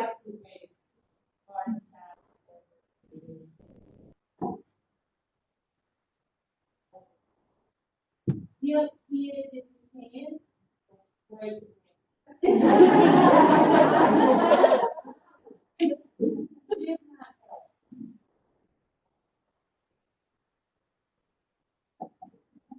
I guess if you adopt an adult. With kids already. Who else had grandkids? Am I right? No. Ever. You can marry someone adult. Oh, that's true. That is skipping. Oh, that's why stuck it. No. Let's see. That also.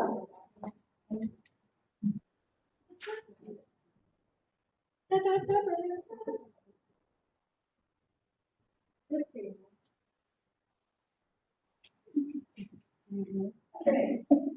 Stephanie. Stephanie.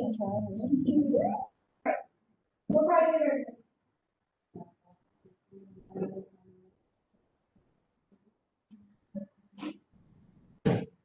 Are you not here?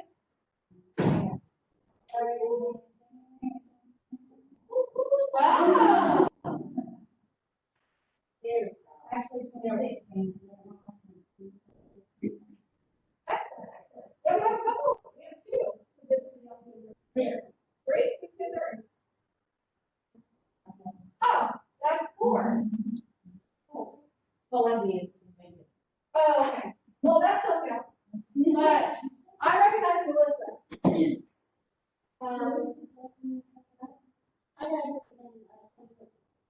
Okay, so you before. So Stephanie is an LPN, where do you work?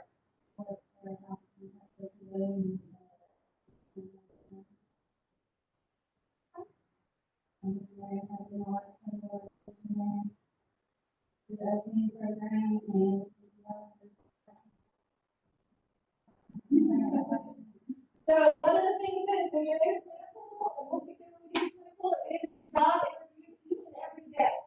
Okay, they track her down. It's like someone. We have people now who have done their rotations and they said, when you're done, you have a job. That's if you want, or you don't have to. So definitely. Oh. What do you think gives you the references? Yes. Yes. And nothing like getting an email with full of facts, you yelling at me and then asking me for a reference later. Be like, no, I'm not gonna be able to do that for you. Because one thing is I'm not gonna lie for you, I'm not gonna lie to you, I'm not gonna lie for them. So, but yes, somebody sent me an email and all caps, yelling at me. And they want a reference later. No. We gotta ask somebody else. And we've worked at these facilities, so they know us at the facilities. We go to meetings with them and all that stuff. So yes, that is correct. This is we still want to have fun and everything like that. That's great. You can relax. It's a safe space. That means we're going to talk about a lot of things that people are uncomfortable talking about. If I hear anything side remarks, and I hear it very well. I don't remember anything. I don't remember it all, but I hear it. But that's why I address it at that moment. So Dennis is having a conversation with good God and the Son of His Mariah. Dennis is having a conversation with Mariah. And Steven says something to the class, here's something. And Dennis just happens to slip something underneath his breath. Well, we're gonna say, Dennis, what'd you say? You can't share with the whole class. Don't say it at all. Okay? And if you have the balls to say it to the whole class, then you can leave. Okay? Because this is a safe place. There are no stupid questions, except for the ones that I use.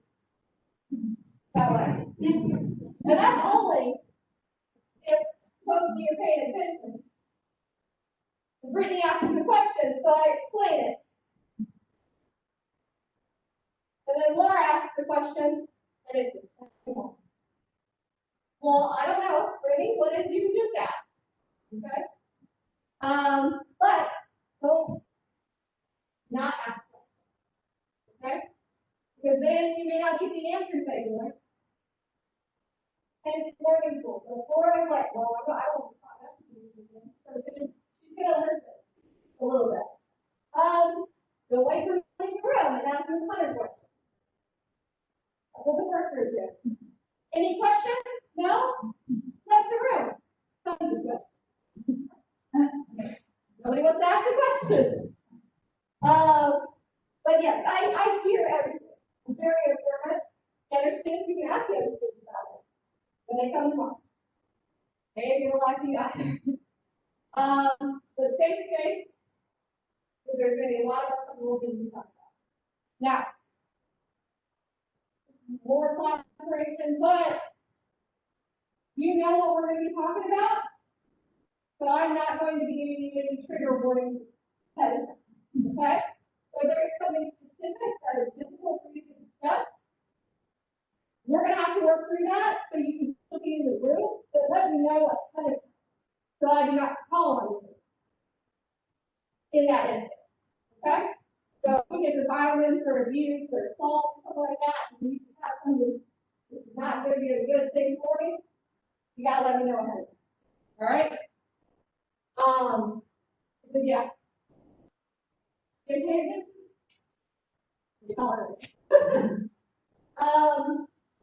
And that way, we're engaging, talking, opening things up. And Stephanie. What's your name? Heather. Okay. LPN? Yes, Program. When did you graduate? 2016. What made you go? When I was younger, I wanted to be a doctor, and then I realized I wanted to be in school the rest of my life. Really, I know. But really, my husband's who pushed me to become an LPN, and now it's money. Right, because LPN average about $14 an hour. Ish, I don't know where it's worth. Some places, other places. And then you talk about hard start out 24 and stuff.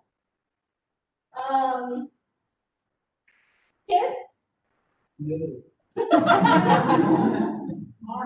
Right, like, I love my kids. Maybe go back and do that. Any dogs, cats, iguanas? 4 dogs. I was like, what? And then probably the worst that I tried to remove that one. How long have you been married? Almost 6 years, but we tell everyone 27. Okay. Feels like that. It does. Yes. Wait until you're at 13. So you're also coming up with that in nursing school. Where do you work? Summerhill. Okay. familiar? Are you gonna stay there? Ideally, I didn't know I wanted to be in geriatrics, so I did clinicals and cried my last day, because I loved it so much. And now I can't imagine not working. That's excellent. Those are the kind of epiphany moments we hope for you to have. I had Miss Wilcox mention Nancy, her patient that she does this for. So I told you my thing was money. But I had one lady at the very end of my foundation's clinicals who was going to get a peg tube placed, and I got to go with her. And she was obviously dying, wasn't eating. And that's why the family wanted the peg tube placed. Family wanted her to be there. And she had already been in the hospital for weeks at this point. Because my fellow students had already had her prior clinical days. And so this little old lady was sitting in the stretcher area waiting for the OR. And she looks at me and she says, I'm tired. And at that point, they're tired. They're not, I'm just tired, I need to take a nap, but she's tired. And she said, yeah, I do. I said, I can understand that. But I just don't want to make him mad. I said, they're not going to be mad. If you're down, you're down. You can go. They'll be okay. She died the next day. See? Woo! Put it back. I gotta put it back in the box now and put it away.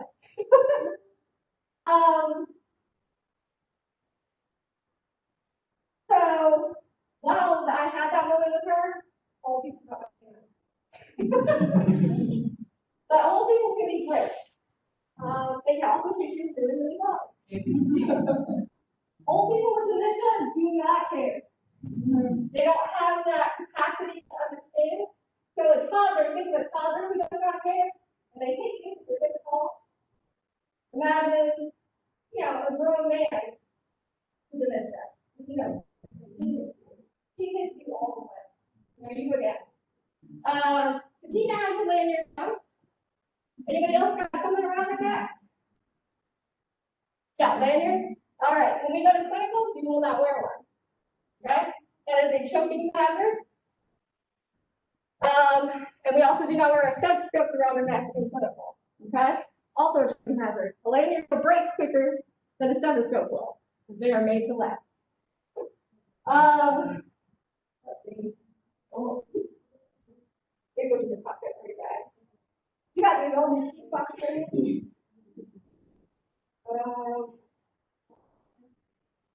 No kids. 6 year. Okay. Next. Yeah. Cool. No? Okay. What about your I was in banking and hated it, and You were what? banking. Oh. I was at SunTrust for a long time. I was 10 minutes away, and nursing was working. Excellent. Hopefully we don't bore you except for this introductory series. But again, this was like, why does it gotta be this long? Like, it can't be, no. No. Great. So Melissa, are you married? Yes. Excellent. Good job. You're ahead of us. Oh, I don't know. Just how long have you been married?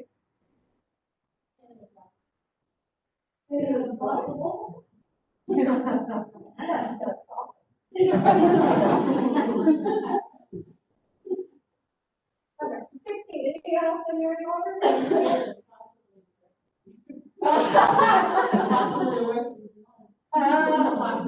What? You said 10? Kids? 1 15-year-old daughter. Is that any easier than boys? I heard girls before, and I believe. I live it every day. So you're an LPN. Where do you work? I work, it used to be Phoenix Health and I went by the water tower by Hookup. The behavioral health? I work in the private. So are you gonna stay inside? Not at Phoenix. Okay. But somewhere else, like somewhere else. I love that, yeah. You go in, you make good money.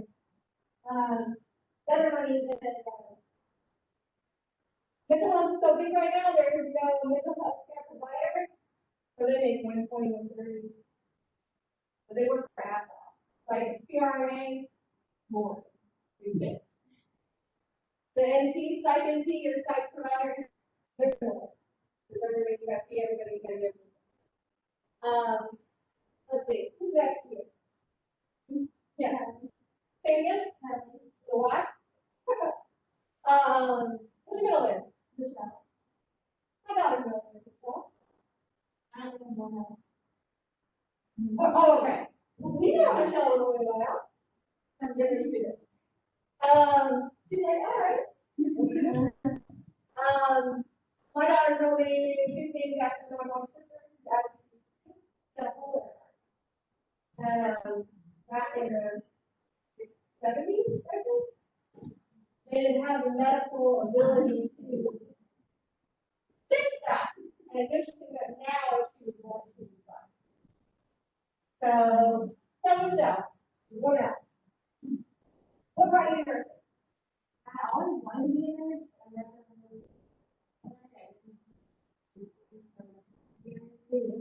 So I settled for the lab tech program here.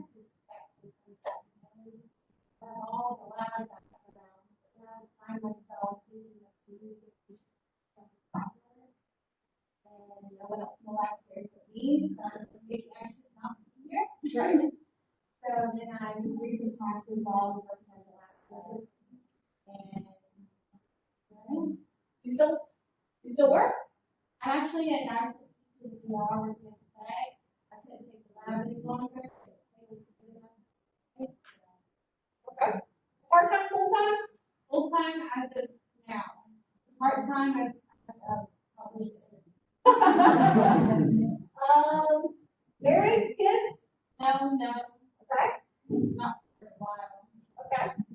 Are you like dating? No. Oh, okay. Well, you said not for a while, so I didn't know if you want to talk about that. No. I mean, it's a good name.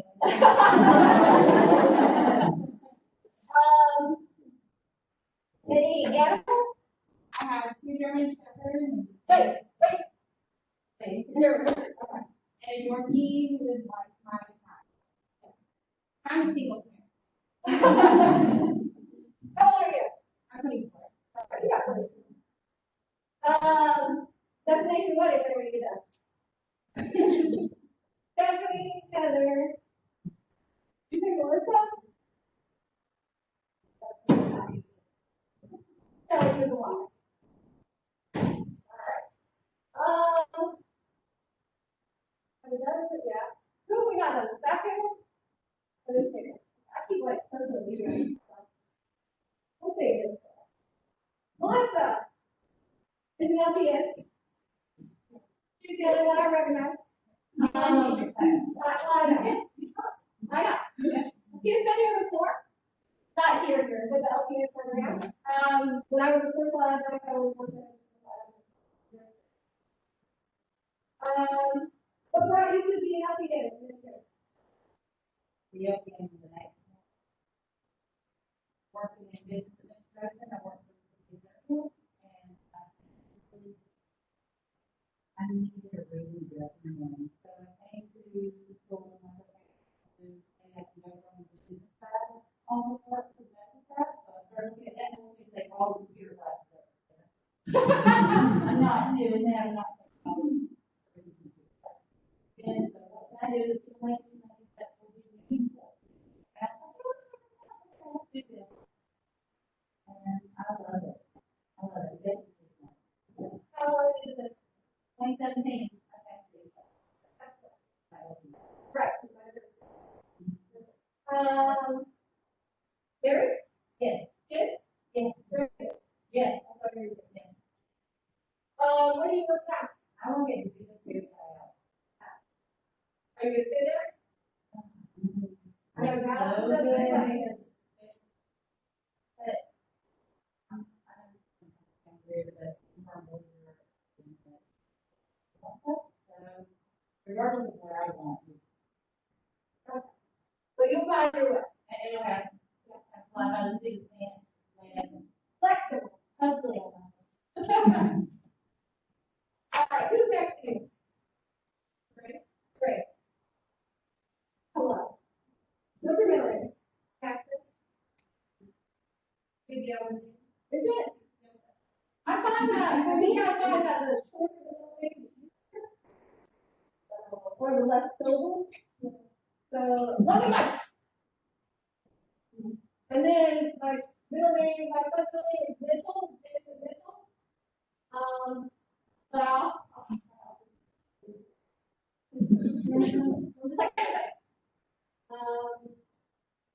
The grade.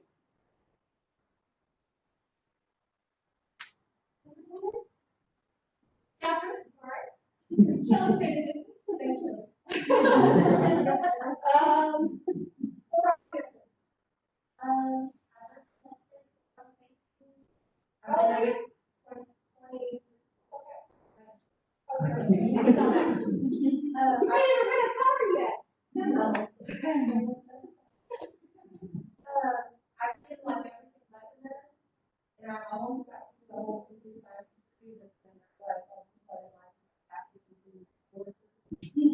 So, I changed my mind, I had a lot of nurses around me, I was there, Taylor Jacobs.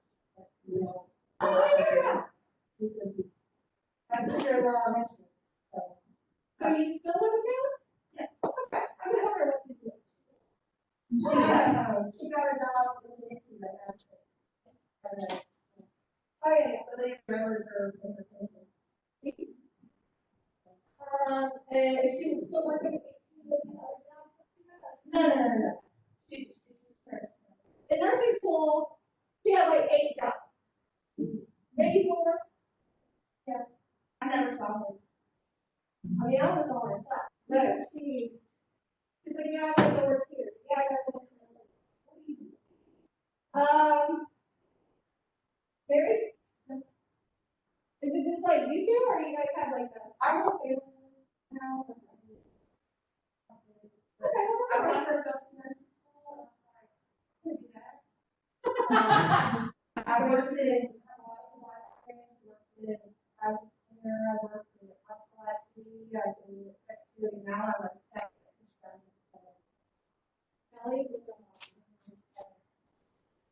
Anybody else work? Okay.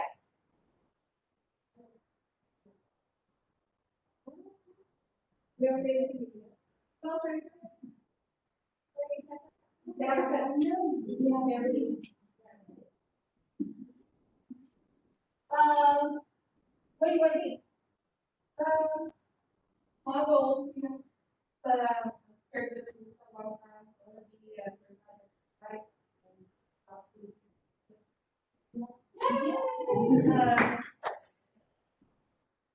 My family said, don't you want to be a doctor? I was like, I have to be a doctor. Right. You can call me doctor when I'm not. That's right. Yeah, my father was like, when are you gonna be able to write prescriptions? I'm like, man.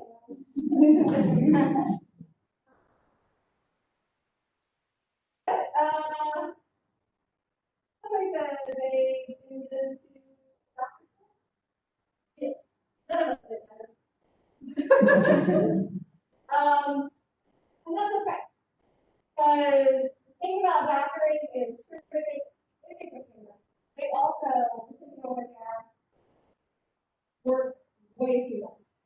A lot of people the people who make money out of practice, that work in practice, and not only do work in practice, they work in the hospital, so they do 40 hours, and then turn around and do all their own call hours in the hospital. I don't think it's worth it. They might. I like to have my downtime. I see a lot of doctors retiring early because they just don't have the burnout, or what I call moral. So, moral burnout, and then they're done.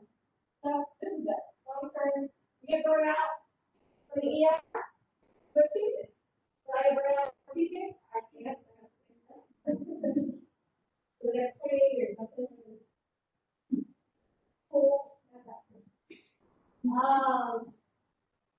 But I can do part-time here. So. Okay. How are you related to? Okay.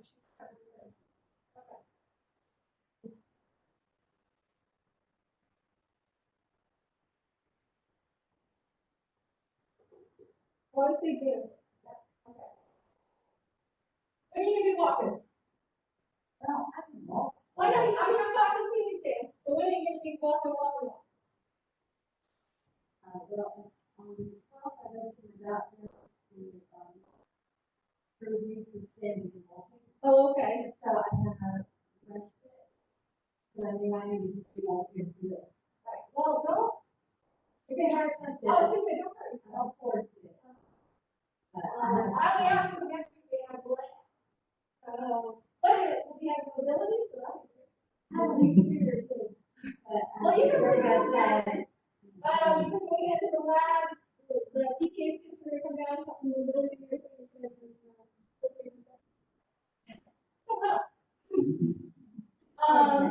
Are you done yet? no.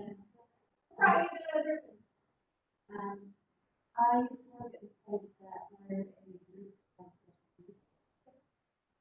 adults.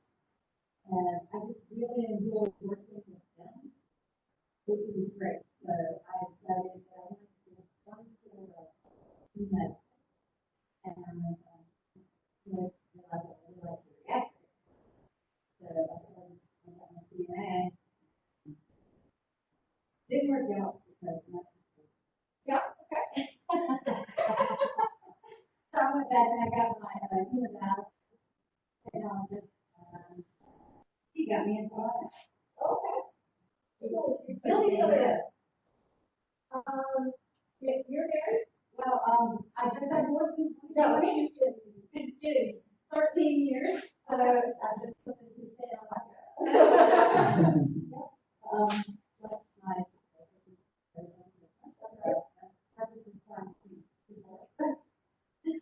If I could work with like This would be nice. you, it's fine. She didn't hear it. I think she would say the same thing.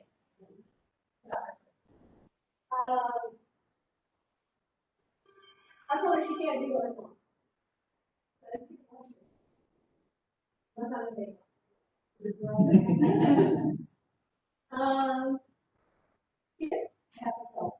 Okay. So. Okay. Does it work? No, actually. 13. For, during our, there was a rough patch.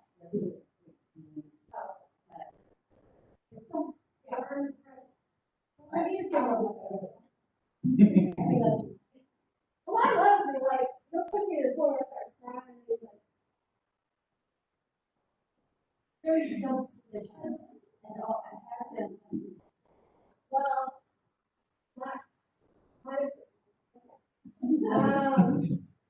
too cold to pick them out.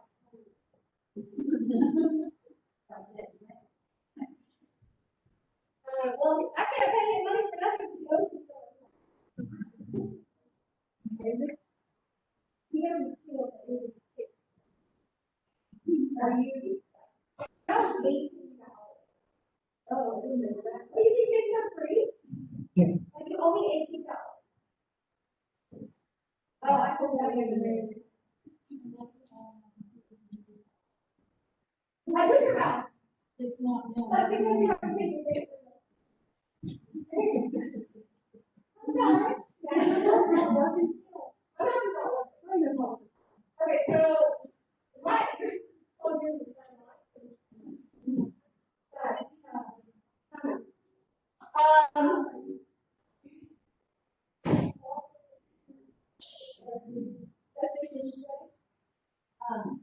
You were asking about Stephanie.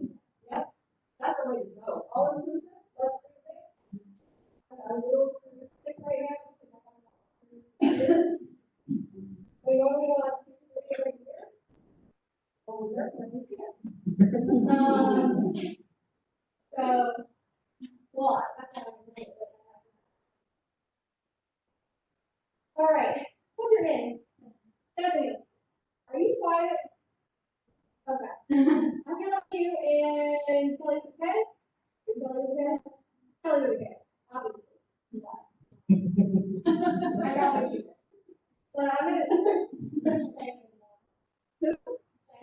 Jane is the one. I was like, who is the one? Are you quiet? Oh, okay. Today's your birthday. All right, what brought you here? I have originally not in martial arts. And, I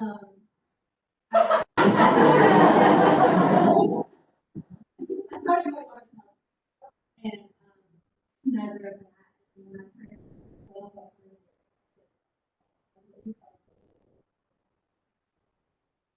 And the one consistent thing was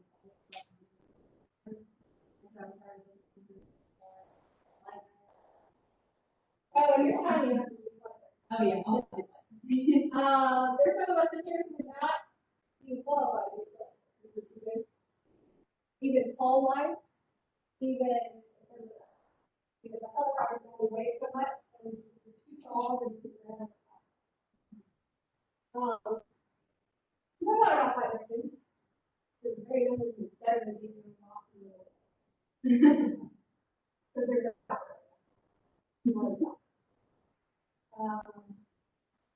I don't pay for it. In the ER, there's no doctor something in the ER.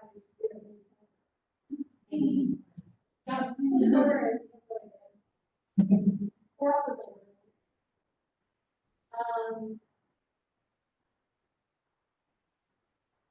So, how old are you? Married? Okay? Perfect. Okay. How old are you?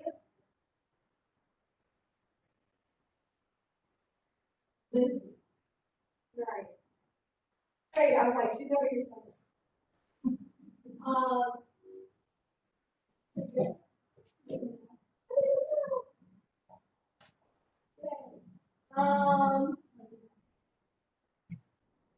What are you gonna be?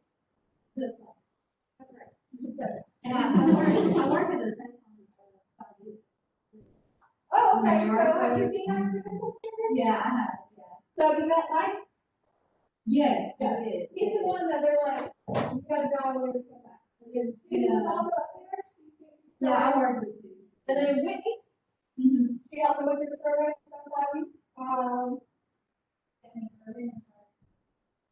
The clinical instructor you got. I was just naming students, because two work there and, Whitney works there. There's nothing in here. Okay. So last but not least, Kelly. What brought you to nursing?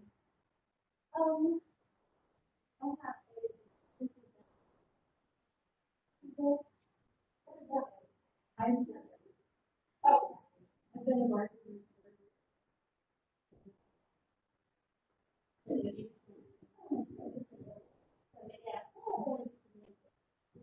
My neighbor is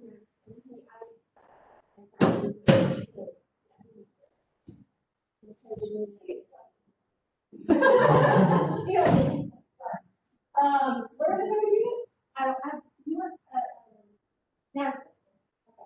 So, I don't know what, yeah.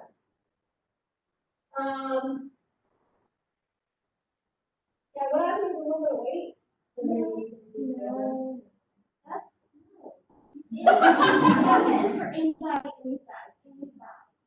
Oh, okay, and then you got yoga. She said yoga. Good for you. Don't let her out. It's not wrong.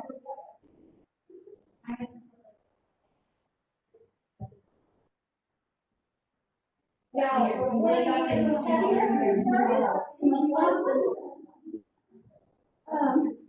at one point I was small, but I can start doing it. So, I did it. Okay, we got those.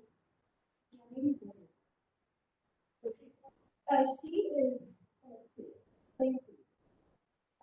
I got this. Okay. Mary? Well, what I For,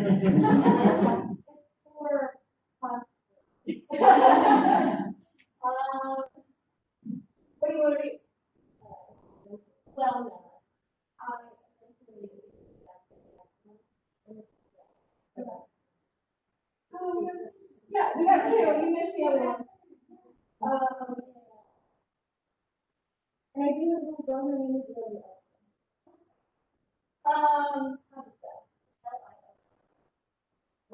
Like my name. Okay.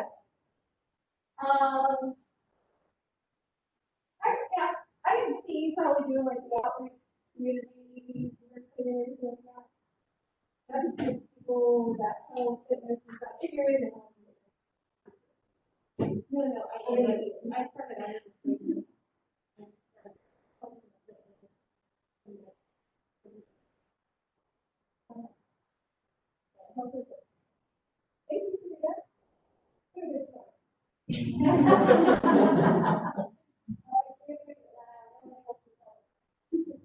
Um.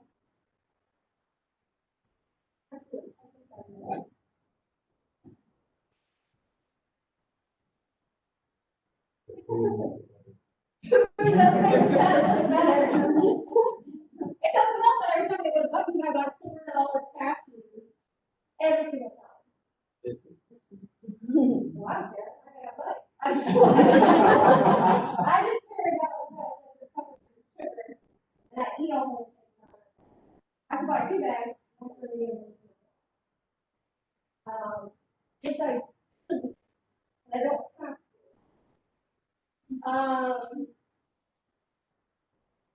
I can put a lot of food in it. Not really something.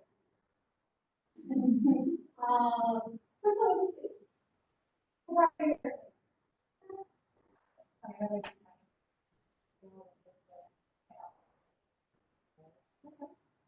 Yeah. Okay.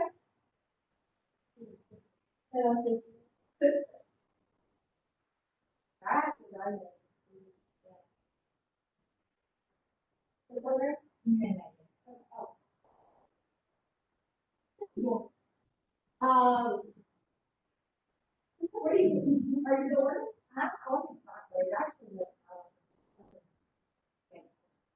Okay, so you're driving an hour? Hour outside, hour to this.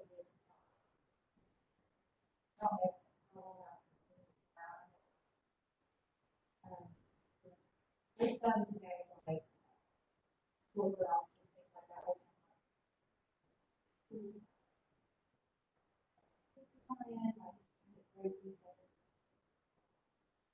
I just can't be in people's mouth. Yeah.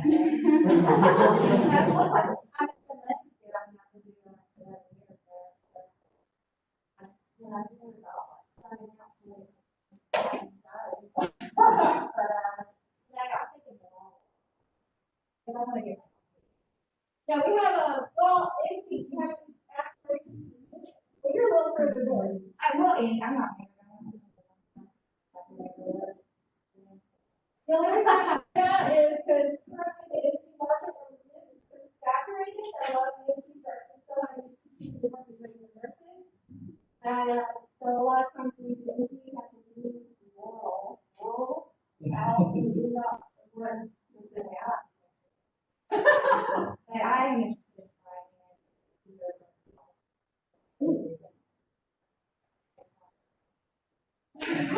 it. We're all. That's awesome. Well, We had a student, she was, I was 40 years old.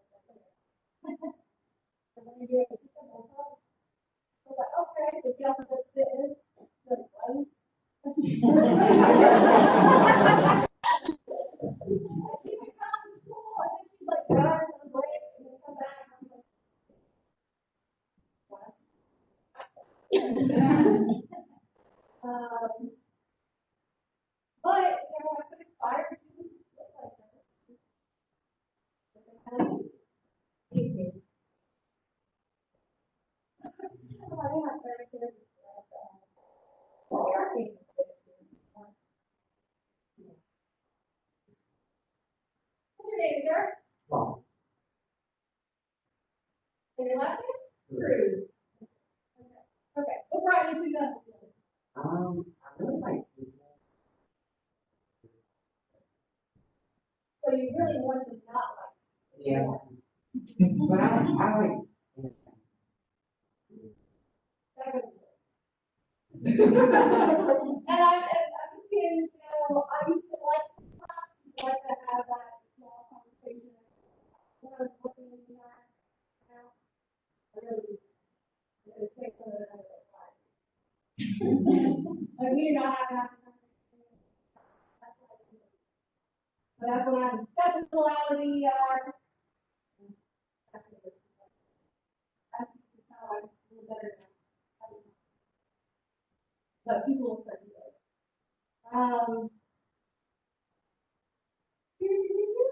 You know what kind of nurse you want to be?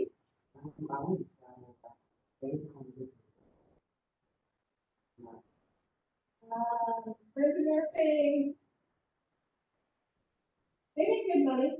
I think that you have to have a little bit of experience when you're up to that. I don't particularly know any. You guys know anything? I don't know. Any of them what you're talking about. Any sexual assault. Maybe it's something going on, but prison versus more the people they call it thing.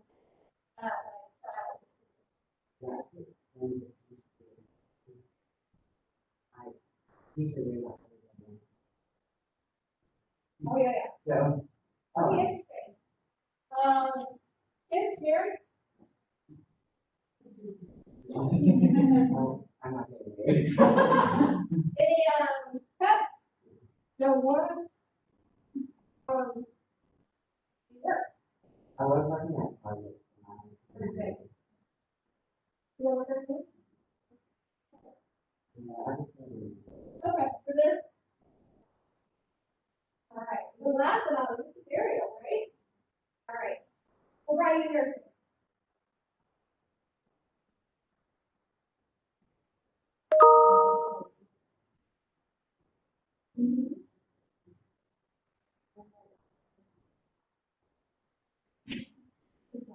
Yeah, COVID is definitely the answer.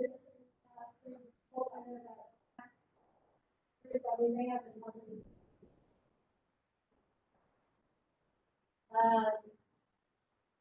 Don't let, when you get out there, don't let others. That's not what you're. That's how they say it.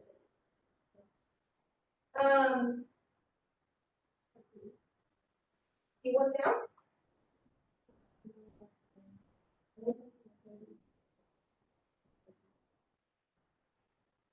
So you're like on the northwest? Oh, that's right. Okay. What kind of nursing are you?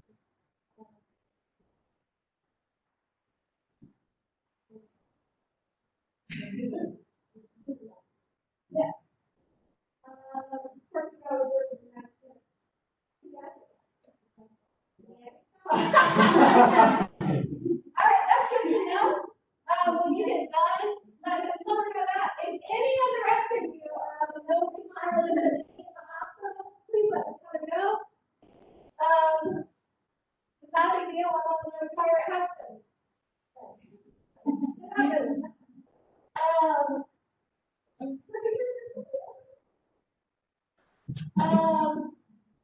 But that means you can do clinical care, right? Yeah, that's it. That means I can do clinical care.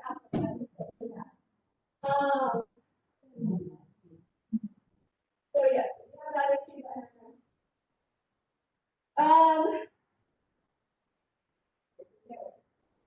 Maybe Adrian, the board room was like 15.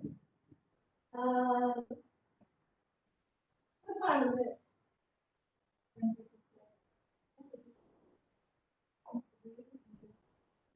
So here's how this is gonna work. Yes, ma'am.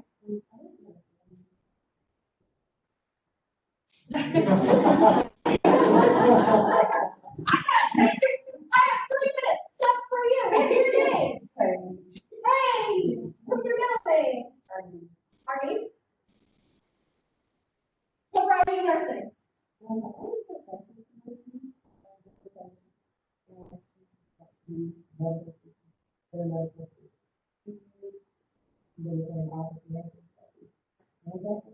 Where do you work?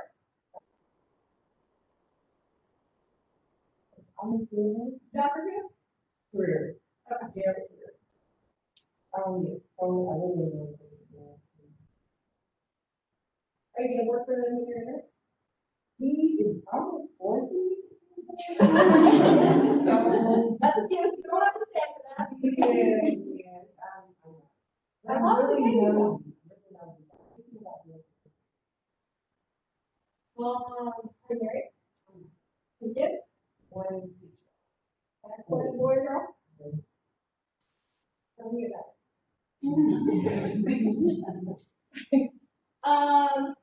So if you didn't stay there, what did you say you wanted to do? Forensic? Okay. You know, with your research, you don't really know. Anything else I can know about you? No? All right, who are our procrastinators? Somebody got it. This is how we're doing it. All right, who are our type A? You just want to tell us my friend. Type A, all right. This is gonna be more for you guys, type A. Y'all are gonna have to learn, breathe in through your nose, out through your mouth. Take a deep breath. Realize that it's not always gonna be the way you want. I find that nursing school tends to be the hardest on the type A.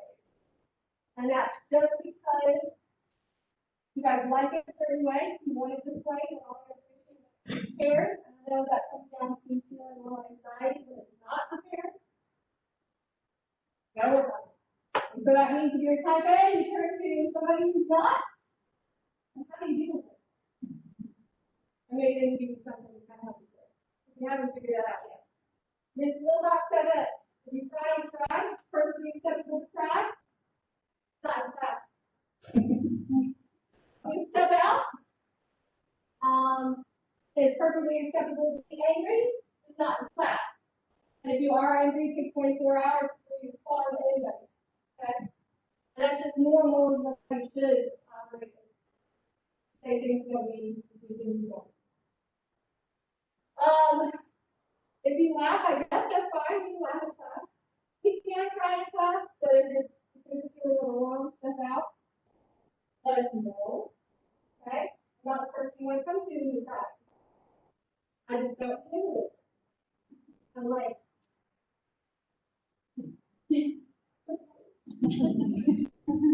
whatever. First you want to go to when you're crying. She's so excited I told you that. She says the right thing. You know? Ms. Wilcox is your biggest cheerleader. I didn't spend a lot of time with her, but she is your biggest one. Okay? I'm trying to, a couple of things. So, I'm going to be stepping out, I already know we're done thing real quick.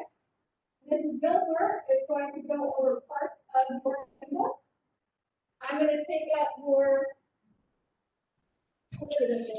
survey. It's right now, placing it. And I'll let you take a quick break real quick. Tomorrow there's going to be voting, so just be polite when you're walking through here. I'm like, what's going on? Sorry. But you guys can take a break to set out your information, and then you guys go to lunch, and I'll be back at the lunch. Done that?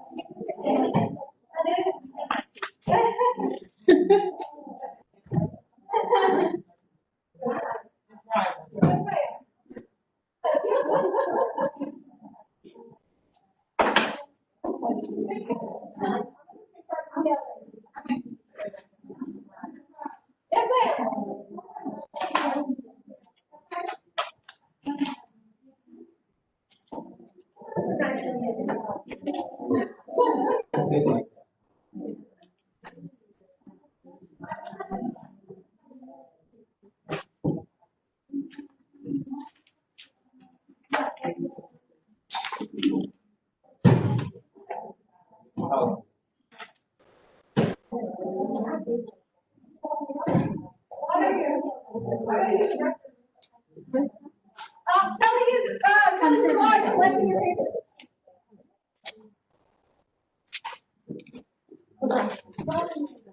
That'll be the center, she'll get you in a little while. I'll get it in a little while.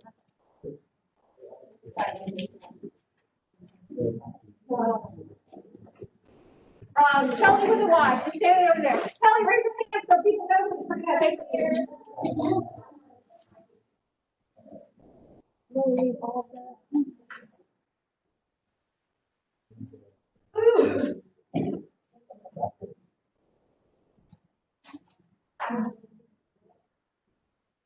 Anybody else have a paper?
And now the afternoon, I can do it all, I can do it in the morning. And I have no dear.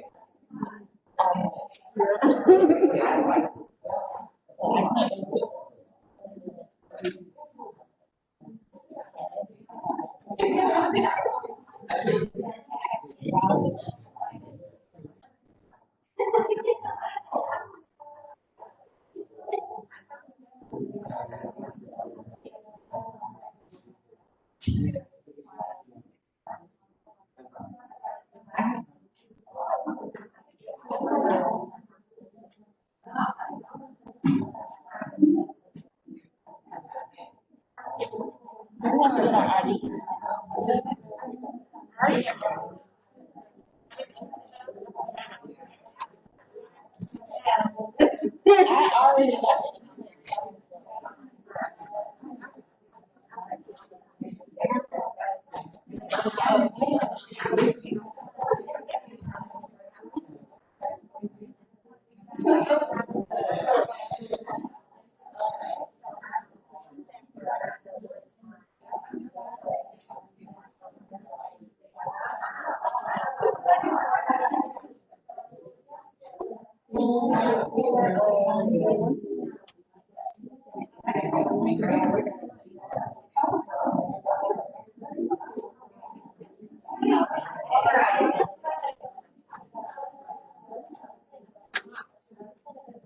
Everybody take your seat.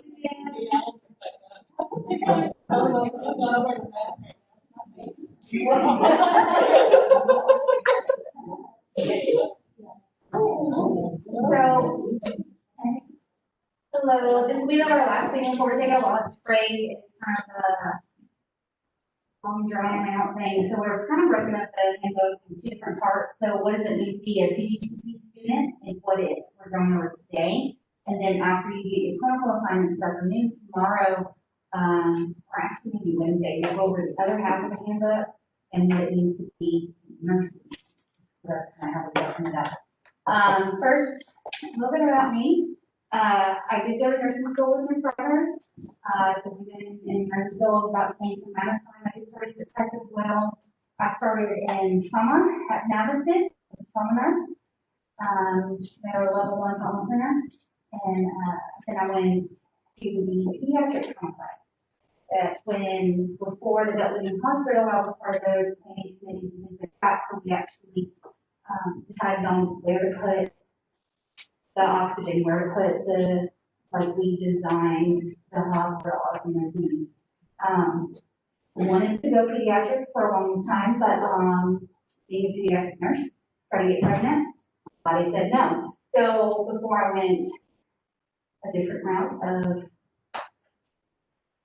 not being able to get pregnant, I can't think of the term, but I decided to change my career, and I went into interventional radiology, and I actually really loved it, and come to find out, the week I started that new job, with my conception, I got pregnant, yay. So, never went back to pediatrics, but it is my love. I loved it, but my body did not love it. And the stress on my body would not allow me to get pregnant. But still, I love doing, I teach a pediatric course here.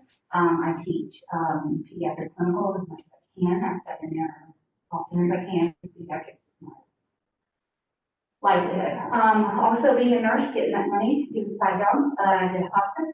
I've done emergency radiology, like I said. I've done some traveling. I went out to New York City with me and Ms. Rogers, stayed up there for 6 weeks, and quarantined that one baby, and that one has been for quite a while, but definitely experience I could not give up. Are there any questions about, for me? I know we didn't really give you all an opportunity to ask questions, but we asked you. Nothing.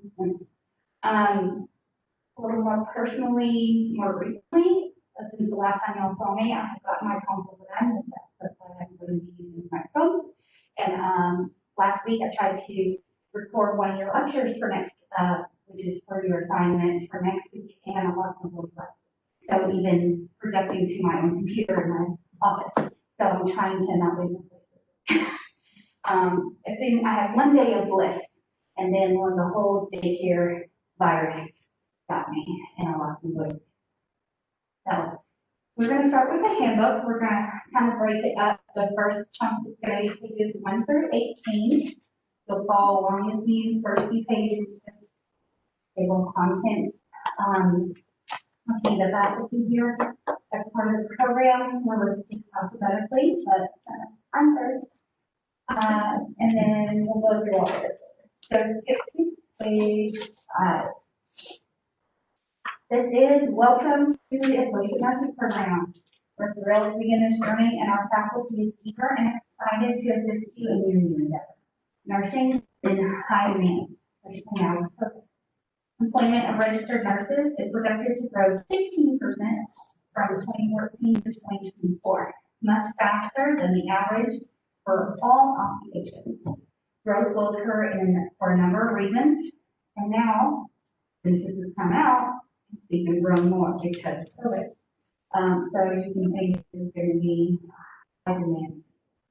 On the next page, page 6, you have the organizational chart. So this is like your chain of command. So you'll see with the faculty contact information, based on your course, this will be copied into your syllabus, so you'll know who your first contact is for your course. And then beyond that, if you have any problems, concerns, issues that need to be addressed, that cannot be done through me in my course or Ms. Rogers' course, your next chain of command would be Ms. Jessica Wilcox. She's the division head. And then after Ms. Wilcox is going to be Dr. Harmon. He may be able to pop his head in later this afternoon, but he is on. He did stop in on the orientation for those of you that were looking at it. Okay, so page 8. This is our accreditation. Our nursing program has received accreditation that's effective February 20th, 2018. We are accredited by the Accreditation Commission of Education and Nursing, which we will refer to as ACEN. So that was a huge endeavor that the faculty before me were already in progress of. They received that when I first started teaching. So that was a lot of work that went into that, and we are excited to actually get y'all what it means to be from an accredited institution. So you're able to go from credit year to other programs and make recognized for that, and not just having to take the boards and not be recognized still as a nurse. So accreditation. Page 9 is the mission statement for Technical College System of Georgia. So we, as Central Georgia Technical College, are in the role of preparing you to be not only a student, but a nursing student. We want you, when you get done, to be able to go into the job field, to go into the workforce. So we're workforce development. So, we serve 11 counties. We, graduates of this program meet the education requirements so that as soon as you graduate, you can take the influx. Actually, due to them enabling with COVID, not this cohort that's about to graduate, but the cohort last year, they were able to go straight into the field of nursing without taking their influx yet. They had a contingency program because with everything being shut down, there's no one hosting influx to take the exam. So there's this thousands and thousands of nurses that just graduated in May and can't go into nursing, nursing needs them at the high point of COVID last year. And so, Governor Kemp signed an order saying that they can go ahead and start working. They were practicing without a license, but they were covered. And so, but once the crisis of COVID was lifted, they did have to go 6th grade. So that's the purpose of this program. Everything that we do, like Ms. Ryder says, we're going to be talking about textbook world, influx world, because our purpose is to get you to pass the influx. Then once you pass the influx, your jobs will prepare you for your job specific. Right? So we're in the job of getting you to pass influx. Moving on to page 11. So there's different types of programs. Our program is going to be a concept-based program. So this conceptual framework means that we're going to take concepts and build on them, like a tower or a step ladder or however you want to think of it. Whereas other programs would be systems-based. So we go through systems, yes, but we take the systems in parts, not as whole. So like through LPN programs, most of those are traditionally system-based programs. There are still a lot of associate nursing programs that are also system-based, so they cardiac, respiratory. They do everything on that system and then they move on. And then if you get it, then good. If you don't, then oh no. Whereas with a conceptual framework, which is how our program is based, we're going to take the basic concepts and build from that to the next concept. And so we'll have a little bit of every system every semester, but we're building on from an easier concept to a harder concept later on. So we're helping you get there, and every one of us instructors are there to help you get through that process together. So it's not, here's the finish line, and if you can't make it, I can't help you. It's, here's flag 1. Let's make sure everyone gets there at the same time, flag 2, whatever you want to call them. The half points, and then let's get to finish line together.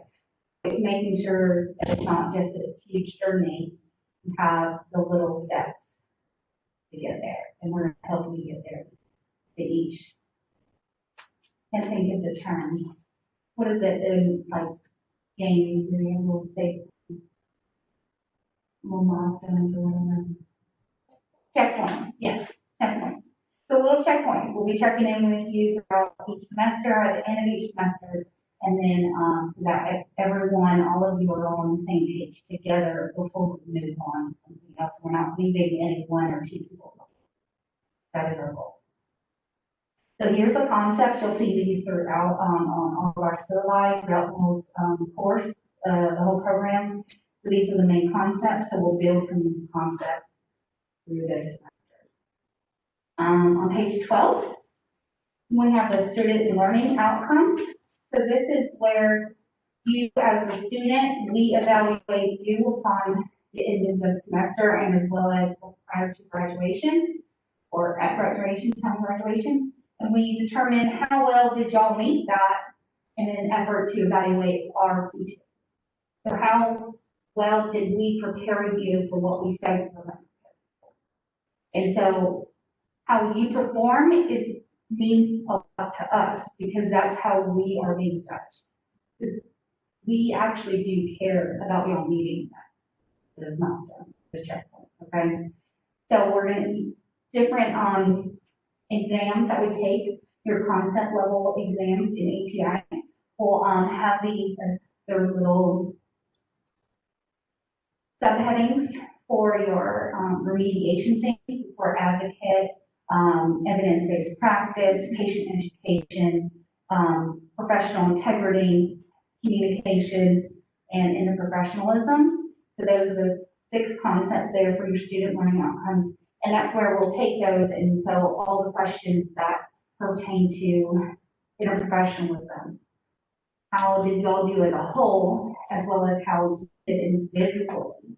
We'll take all that data, we analyze it, and we reevaluate at every semester so that we know and not wait until right before graduating, that, oh, we didn't get interprofessionalism in the entire program. I'm not noticing till now. We do this early and throughout so that we can intervene and help you and change our curriculum if we need to make you need that. Okay? We are in the business of helping you guys. So this is how we do that. The program goals, this is when at the end of graduation, these are our goals for our students. So we hope to have 60% of our admitted students, so of this cohort, at least 60% of each graduate, which every cohort we have to have well beyond 60% graduate. And then for first time passing the NCLEX, we want 80%. What was our last cohort percent passing NCLEX? 89 on the first attempt, but then everyone is passed on the second attempt. So job placement, more than 75% of graduates will be placed in a job within 6 to 12 months after graduation, which, as you've heard, people are getting jobs before they even graduate. So well known that most of our people do accept jobs. I think there's one student from the previous cohort that we can't get in touch with because she moved out of state is the only reason we're not 100%. So respond to your email. Board of Nursing approval, so that we maintain full approval status, and so the Georgia Board of Nursing and ACEN, all of that accreditation, and that we stay within the regulatory standards, we maintain our accreditation, and that 10% of graduates within 2 years are enrolled for further education. So if you go on to your bachelor's degree, master's degree, nurse practitioner, CRNA. Continuing education is always the goal. Evidence-based practice is the base of nursing. We are always in for how can we do this better? Right. So page 13. Statement of equal opportunity. I'm sure you've all seen this. So regardless of your race, color, creed, national or ethnic origin, gender, religion, disability, age, political affiliation, especially right now, belief, genetic information, disabled veteran, spouse of the military, or anything else, you are not to be discriminated on. We abide by those laws. We also abide by disability laws on page 14 for the ADA. So, American Disabilities Act, ADA, everything that we do and post online has to be ADA accessible. We have assistive technology, note takers, preferred seating, anything that you need, we can accommodate you. You just need to go through the certain channels so that we can get approval.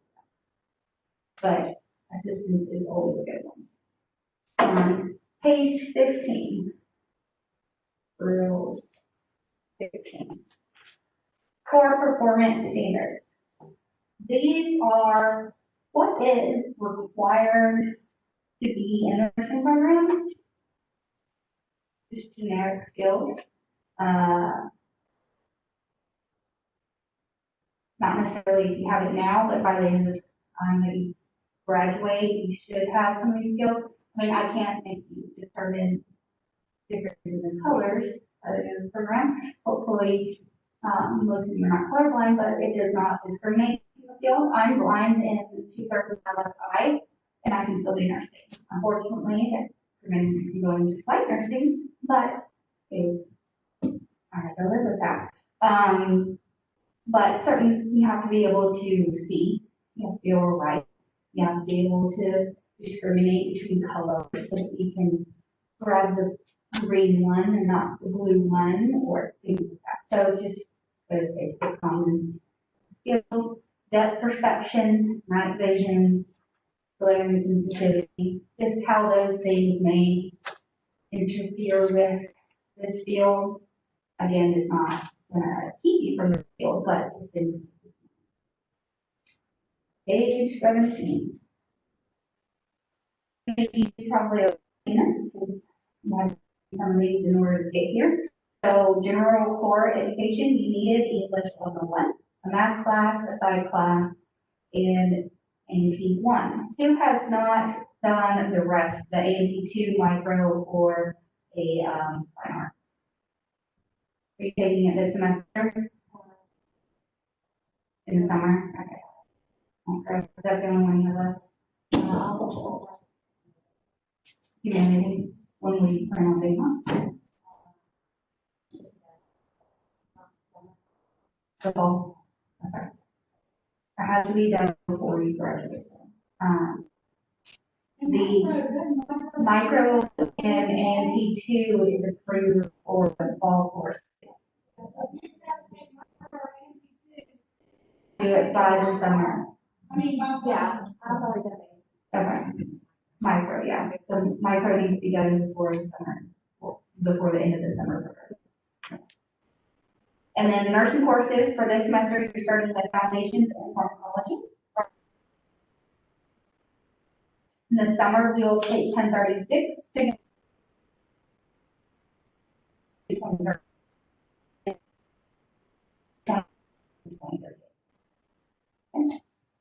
yeah. So we only have one class in the summer. One class in the summer. Also, the hours for the total, no semester is considered full-time. Financially. So if you need to take extra courses, I would look into why you need to. Is it really worth it versus taking time away from your nursing classes to take a random class?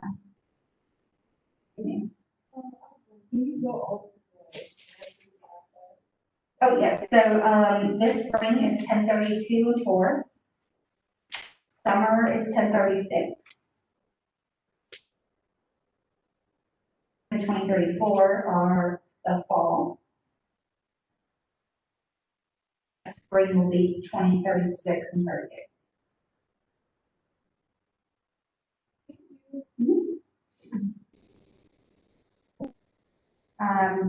The pharmacology course does not have clinicals, so this is, this semester you only have clinicals for foundation and a lab for pharm, so once we're done with lab, that part of the class is gone.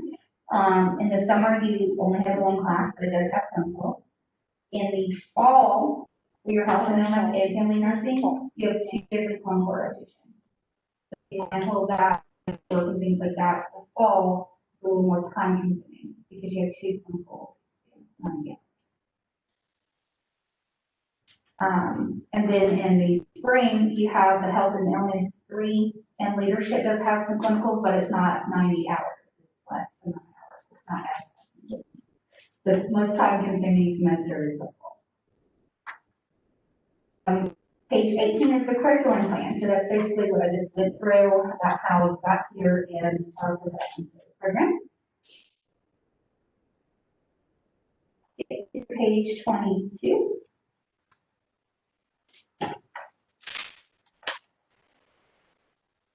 Page 2, academic dishonesty. What does that mean? Cheating. What does that mean? Dismissal. You're out. So, what are examples of academic? Plagiarizing. Plagiarizing means. Okay, what does that mean? Okay, what about a discussion post?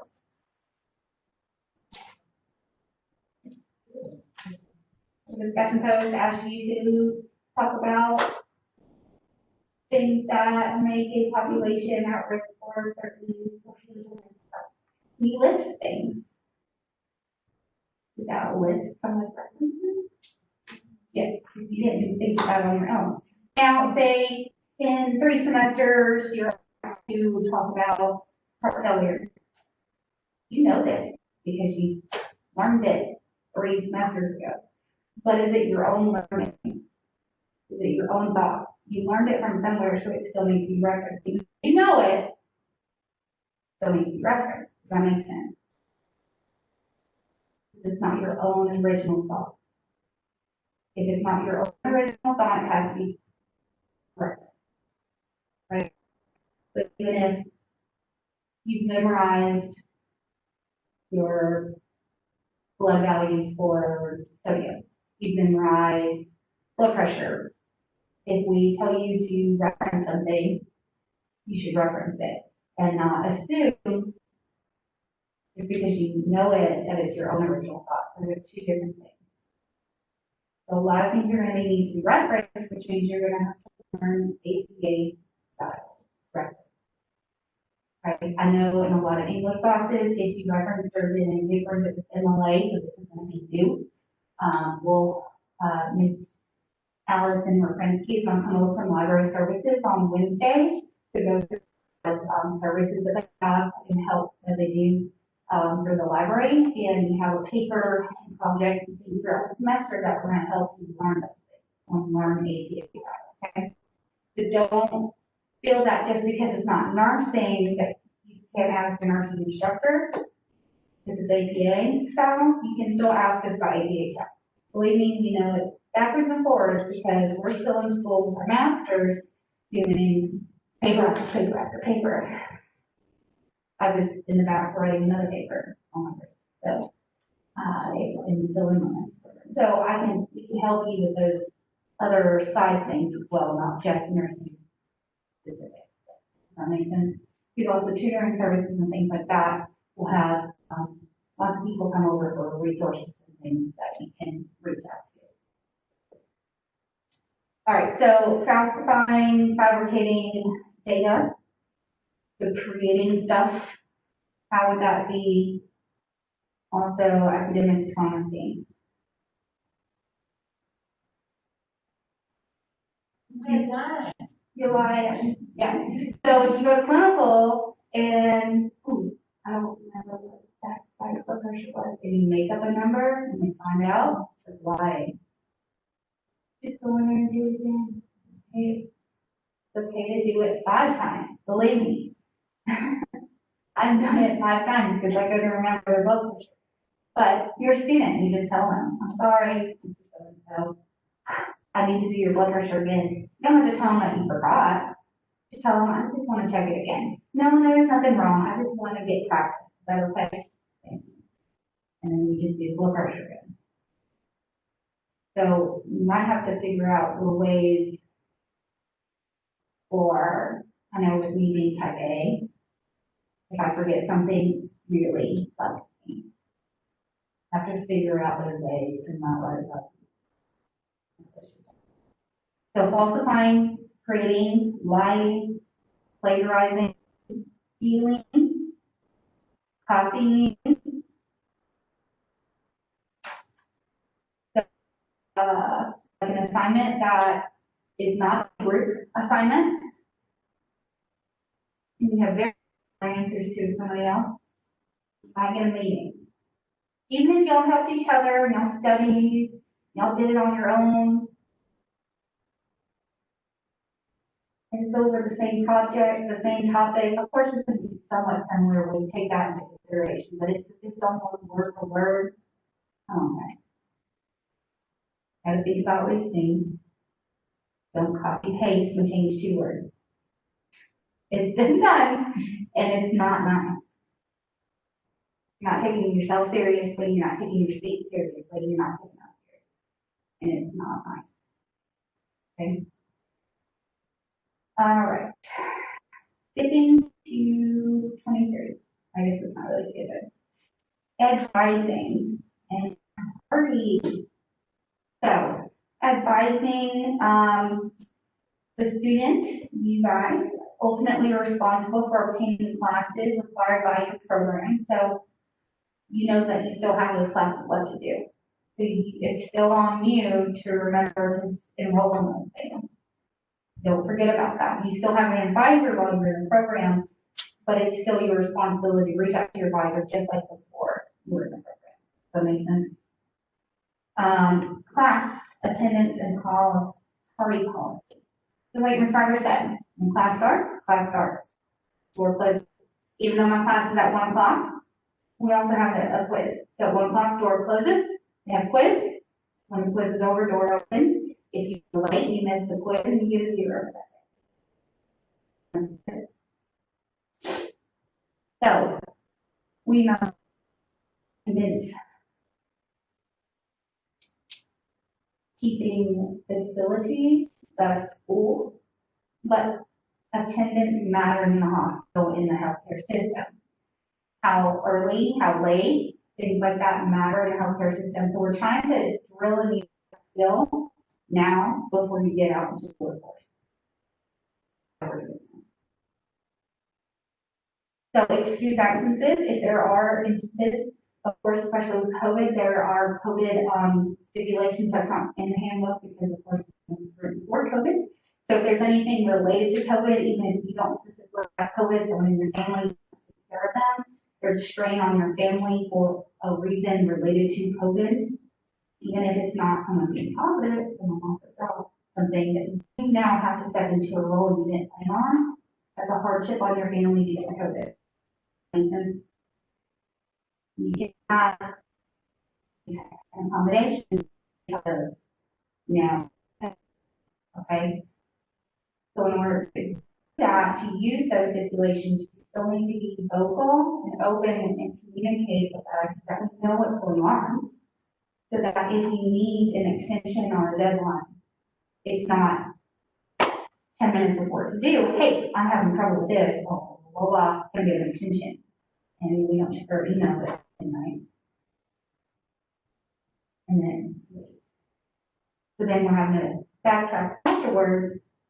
So if keep us in communication with what's going on in our lives, that we know and maybe can ask you, hey, do you think you're able to get done with this project on time? Do you need an extension? Do you need a meeting so we can get the ball rolling on this so that we have one-on-one time? Things like that. So don't feel alone and don't not use us. I know the biggest thing for the first semester, have all these open office hours, and no one comes and sees me. And then, towards the end of the semester, I'm like, let's get what I need to see. Because now they're freaking out. I'm like, guys, it's early, we can help you, but we can only do so much. You still have to walk the door. Okay? Be open. Tardiness. I'm not to be tardy. Tardy, if you're tardy, that means you miss the date in the daily activities. You are allowed to have your cell phones in the classroom as long as the cell phone is not causing disruption. Help find process. I know we have one student, other program, he, has and so he uses it for his notes instead of like a tablet or whatever, and that's perfectly fine. But to some students, it looked like he was texting all day. So it was rude to them. So if you're on your phone, I'm not gonna, and if you're checking notes, it's fine. But it looks bad if you're on your phone all day. Does that make sense? So if that's what you're doing, then of course I'm not gonna stop you from taking notes, but I don't want to be thinking bad about you. Okay. Preparation, make sure you're prepared for class. We're gonna have your calendars, your reading assignments and learning assignments, and all that passed out tomorrow. That you can go ahead and get started so that you know exactly what is expected of you, because we are using flipped classrooms. Anyone know what that means? Flipped classroom is a active learning strategy that, all of your book learning is done outside of the classroom. So your reading, your PowerPoints, your lecture is all pre-recorded before classroom. You have a lot of pre-work to do before you come into the classroom environment. And in the classroom, we do,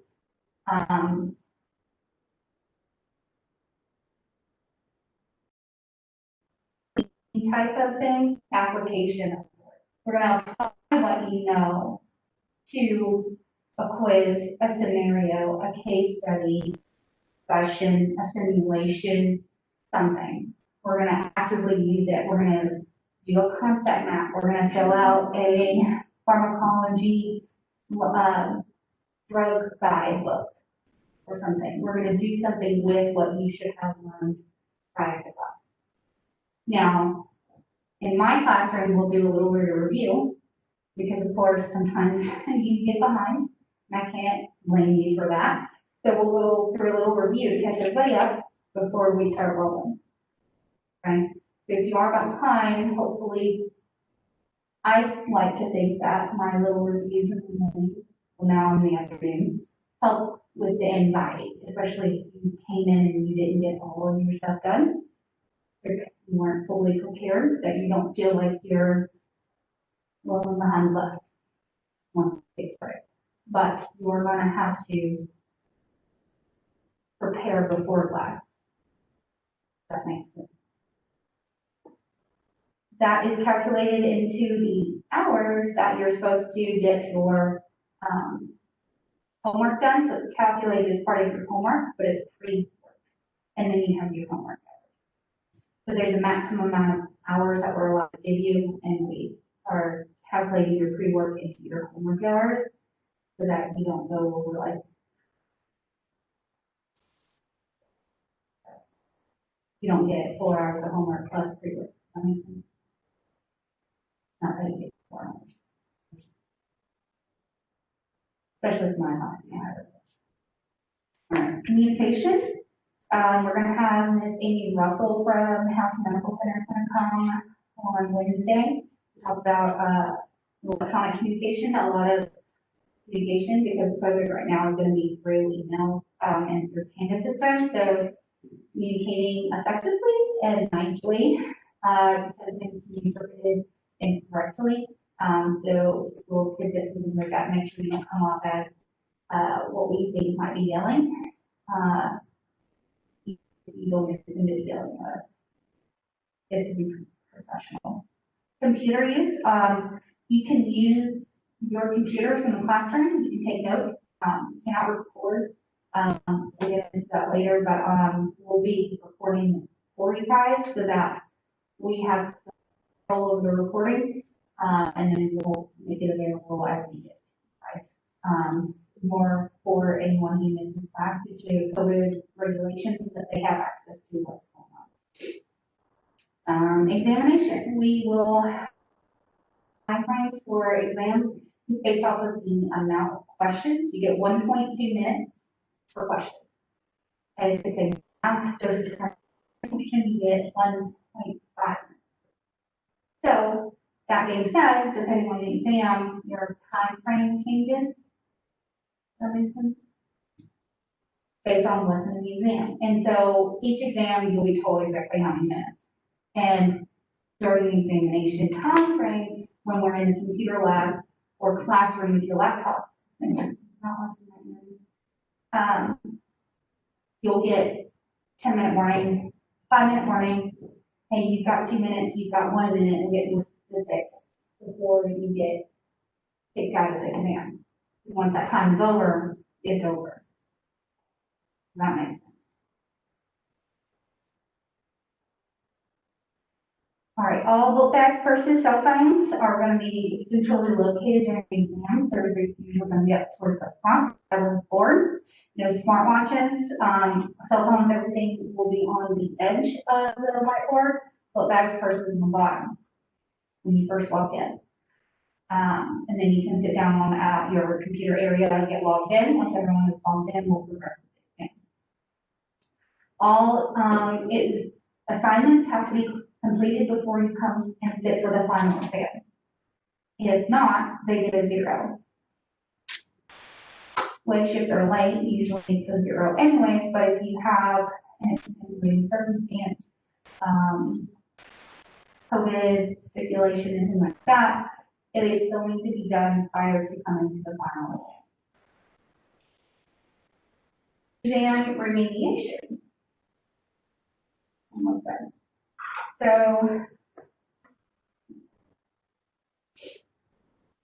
exam remediation.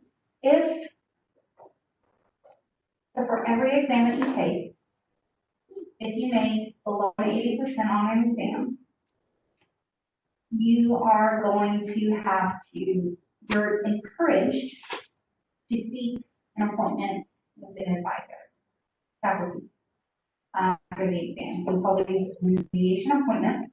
You may or may not be assigned another assignment to hone your learning. If you make below a 70%, you're required to have that meeting with us, and you will get an assignment to do. Does that make sense? This is usually due within a week after the exam by your next class period, so you don't get behind in the class. This is not to give you more work because you did poorly. This is so that you can practice more. So it may be more questions related to the area that you were poor on. It may be based off of the topics of the questions that you missed. Go write 3 critical points. What does it mean for this topic that you missed? So that you are touching back on that knowledge that you missed for a reason, because again, we build. So if you miss it now and you don't touch on it right now, you're going to miss it again and again and again and again. So you need to know those before we can move on. That's the purpose of that. Does that make sense? Okay. Exam review. Art, multiple fill in the blank. What will apply. Math, where you just fill in the number. They may be fill in the word or a unit. Can be anything. Drag and drop. That's the new one that Impact is doing. The hotspot. So you'll drag your cursor over and highlight the area of the chest where you would listen to heart sound at S2. Or where you would listen for your left lower low lung sound. Things like that. So it would have a picture of the chest and you would point your cursor on the body, marking the area that you would do said question. Each exam may contain test questions on content in all assigned readings, computer, video assignments, even when not specifically covered in class.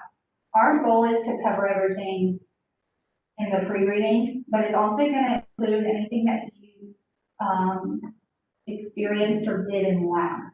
It's not just class. I'll make that clear.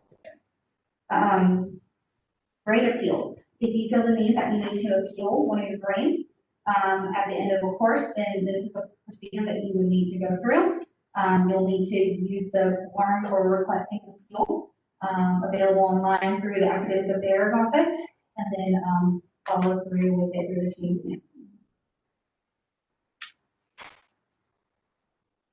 Page 28, grading policy.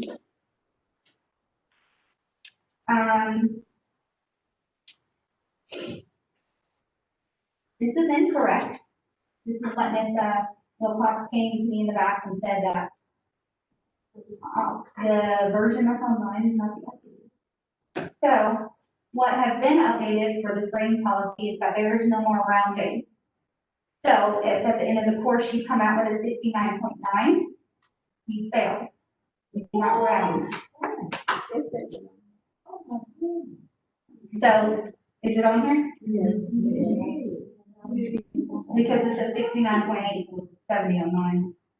Do I have the old version and y'all have the new version? Okay, great. Do we have a rationale for that? Yes, actually, for the first two cohorts that we allowed the rounding rules, every student that was rounded to pass the next course either failed the next course or took 3 or more attempts on the NCLEX to pass. And so it's actually shown statistically that you were not prepared for NCLEX. Even if you eventually made it through the program, you weren't prepared.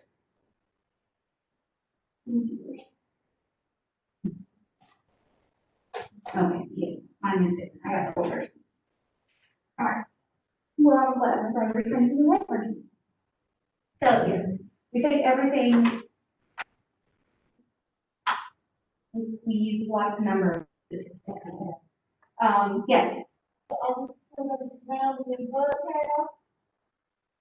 You mean for your answers? Yes. Yes, that's in the next area.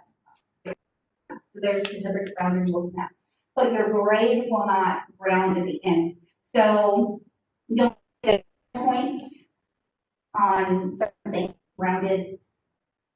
So if there's an exam, you'll get 62 point, hopefully not 62, sorry guys. Like an 82.5, you'll get the full thing, 82.5. But then at the end, when your final average comes out, you get that exact, don't get it rounded.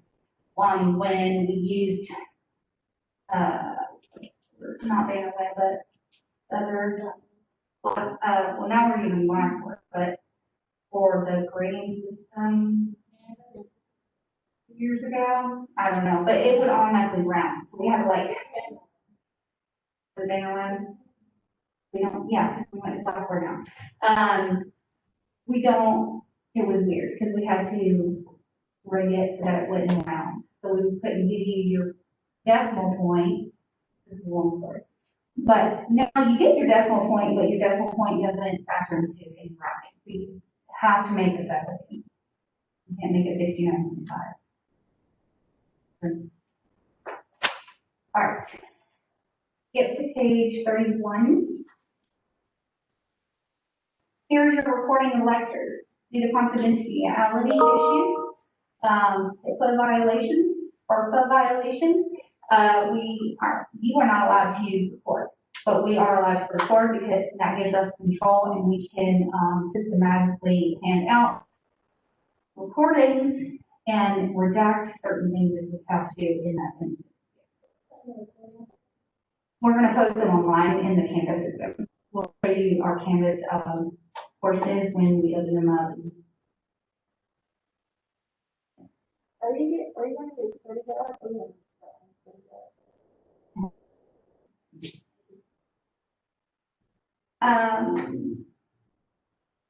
What do you call a study guide? And so this is my, Like like an outline? Yeah. Yes, an outline for every exam. What are our objectives? So kind of like the objectives that this had for the overall portion of an objectives for each exam. And so it'll go in for like, know the nursing process. And then for like pharmacology, it's know how to administer through IM, know how to administer through. So they're very broad objectives, but you can break them down into an outline form. It's going to be where you can copy and paste it into a Word document if that's the type of way you present more. That you'll just take those objectives and it's going to be like 60 or 70 per exam, but you can break it down into an outline.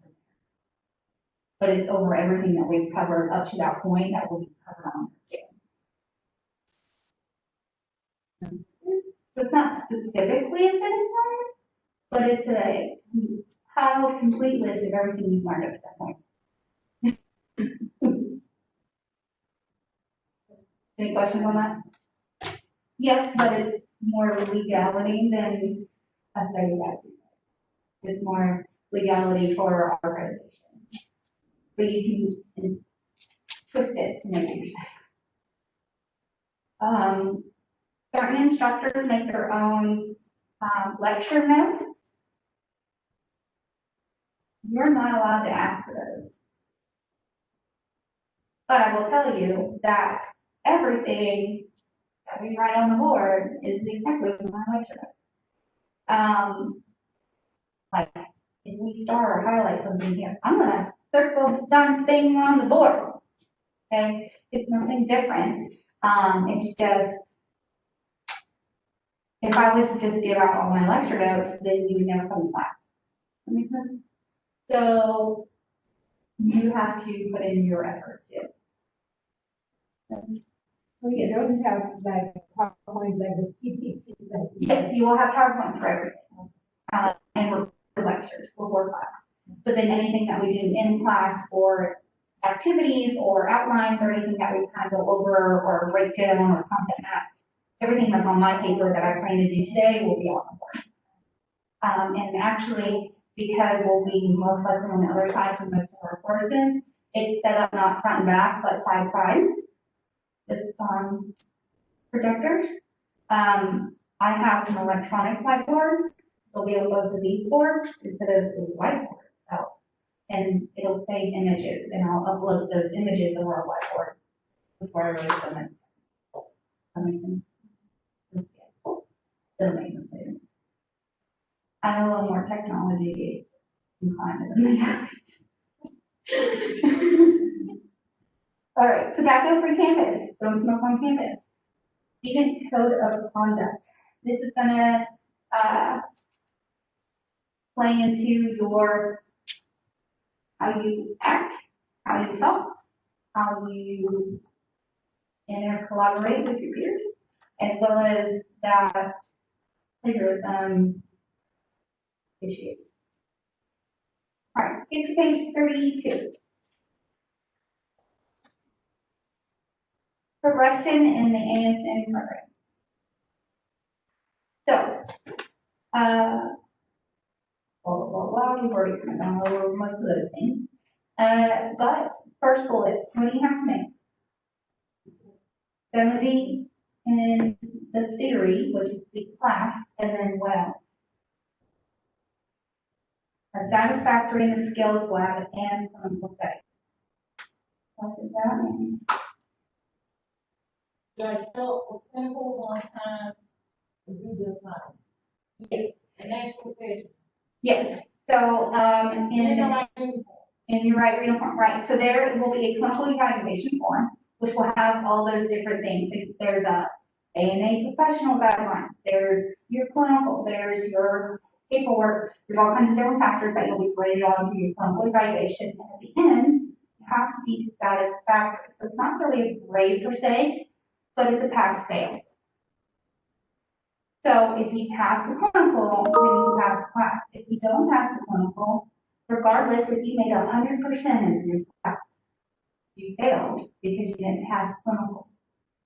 Does that make sense? Now, for pharmacology, I don't have clinical, but I have lab. So based on how you show up and how you act and participate in lab, you pass lab or not. So again, professional standards. Foundations, you have lab, clinical, and class. That makes sense? So one of the main things, especially this first semester, that you're going to be graded on for that satisfactory is passing your check. So you'll have, for my course, you will have an IV checkoff and a medication administration checkoff. For foundations course, you'll have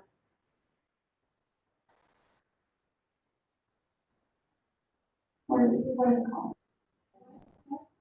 The health assessment, the head to toe. Do they also do Foley this semester? No. Foley, have you already medicine, head to toe, vitals. So you do a head to toe assessment, you do vital signs, and you do a Foley. Maybe not Foley. That may be the hat draw later. But then for my class, you do med administration and IV insertion. So in your 2 labs that you come up here for 12 hours, you need to know all of those by the end of your 24 hours. So you need to show up. You need to be ready to learn, and you need to be actively practicing those things.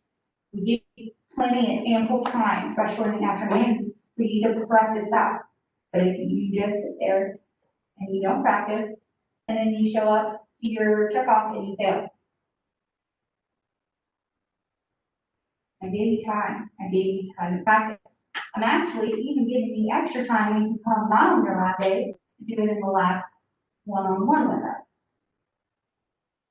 I'll show you those days and times that are available. But you have to show up, right? What's the second bullet point?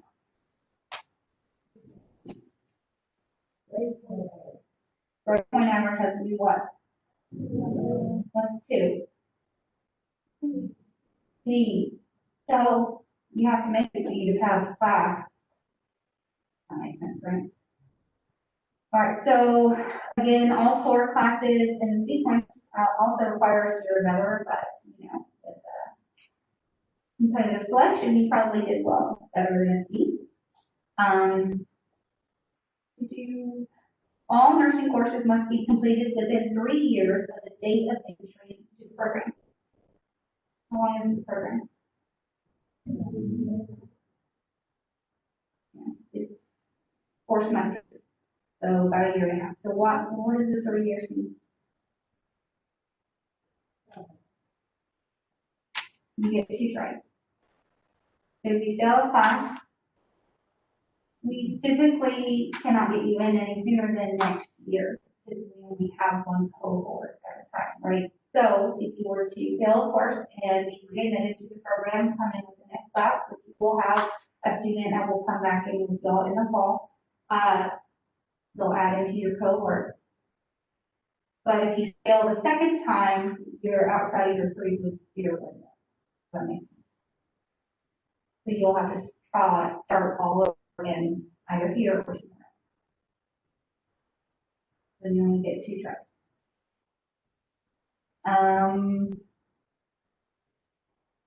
Which where me and Ms. Rivers came from, we had to appeal and ask for a second try because they didn't give second tries. Next page, readmission policy. So this is if you were to be fail out of a course or dismissed from a course. This is the process in which you will be allowed to come back. If you're dismissed for different reasons, they have different stipulations, of course. And then graduation requirements, again, you still have to have a C.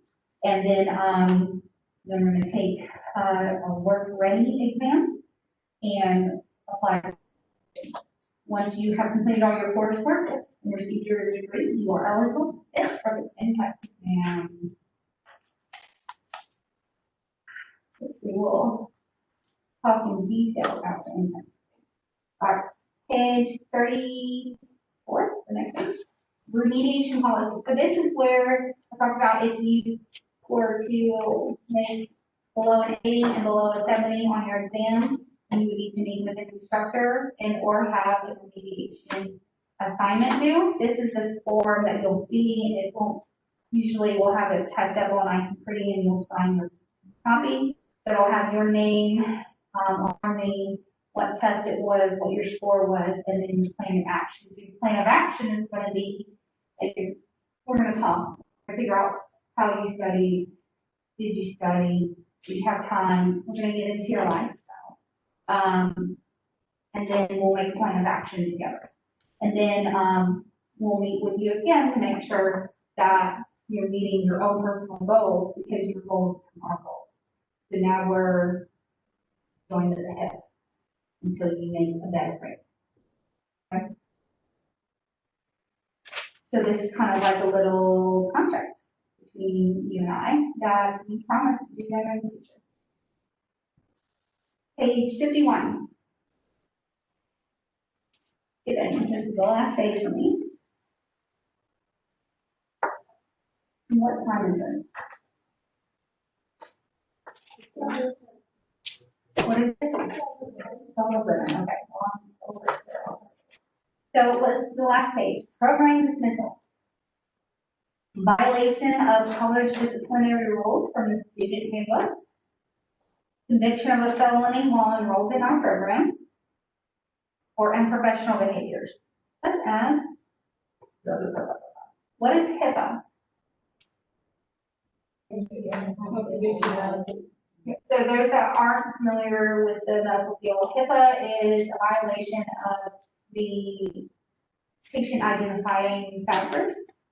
So we have to be very mindful of this. Of course, with us talking about our experience with nurses in the field, we may talk about a person that had this and came in with gunshot wound this month and blah, blah, blah, blah, because it was so traumatic to us. We remember every specific about it. But you know that. You can't say nothing. I can't say the person's name. I've said too many identifiers because you recognize who this is. That's my bad. But you're covered as long as it stays in this room. We are allowed to talk about patient identifiers because it's my experience teaching you. So I'm not breaking HIPAA. I still have to be careful. So I'm not breaking HIPAA. But you can't go out and then tell your friend that, hey, my teacher actually, oh, you can't tell people my experience. That makes sense? Because then they might be able to identify that person based off of the information I gave you. So it's protected in here. The patient has to stay protected even years after taking care of them. That person has to stay protected. FERPA is the other one. What is FERPA? Anyone know FERPA? Teachers.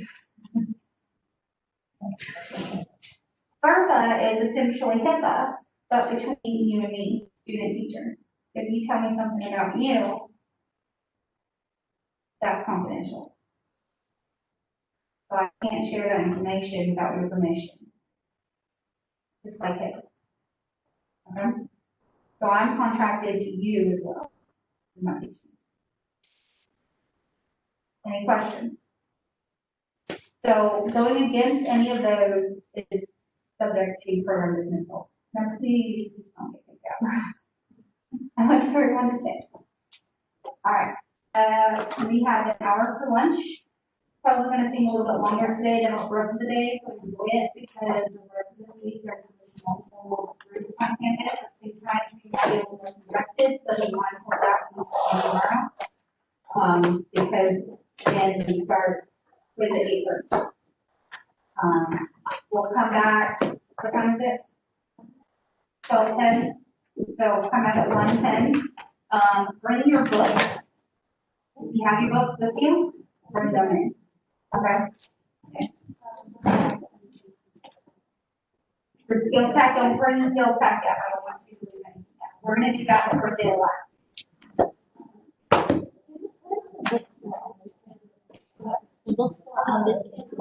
There's your book.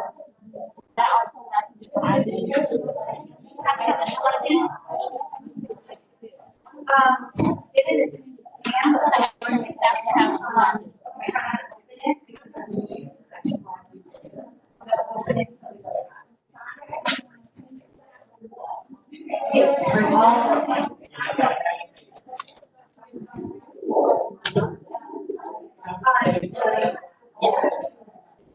You're welcome.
Hopefully it doesn't give feedback again. So we're gonna take a lunch break. I'm gonna actually stop recording, but leave this open. So you can just jump back in if you need to jump off right now. But when we come back, remind me to start recording again if I don't.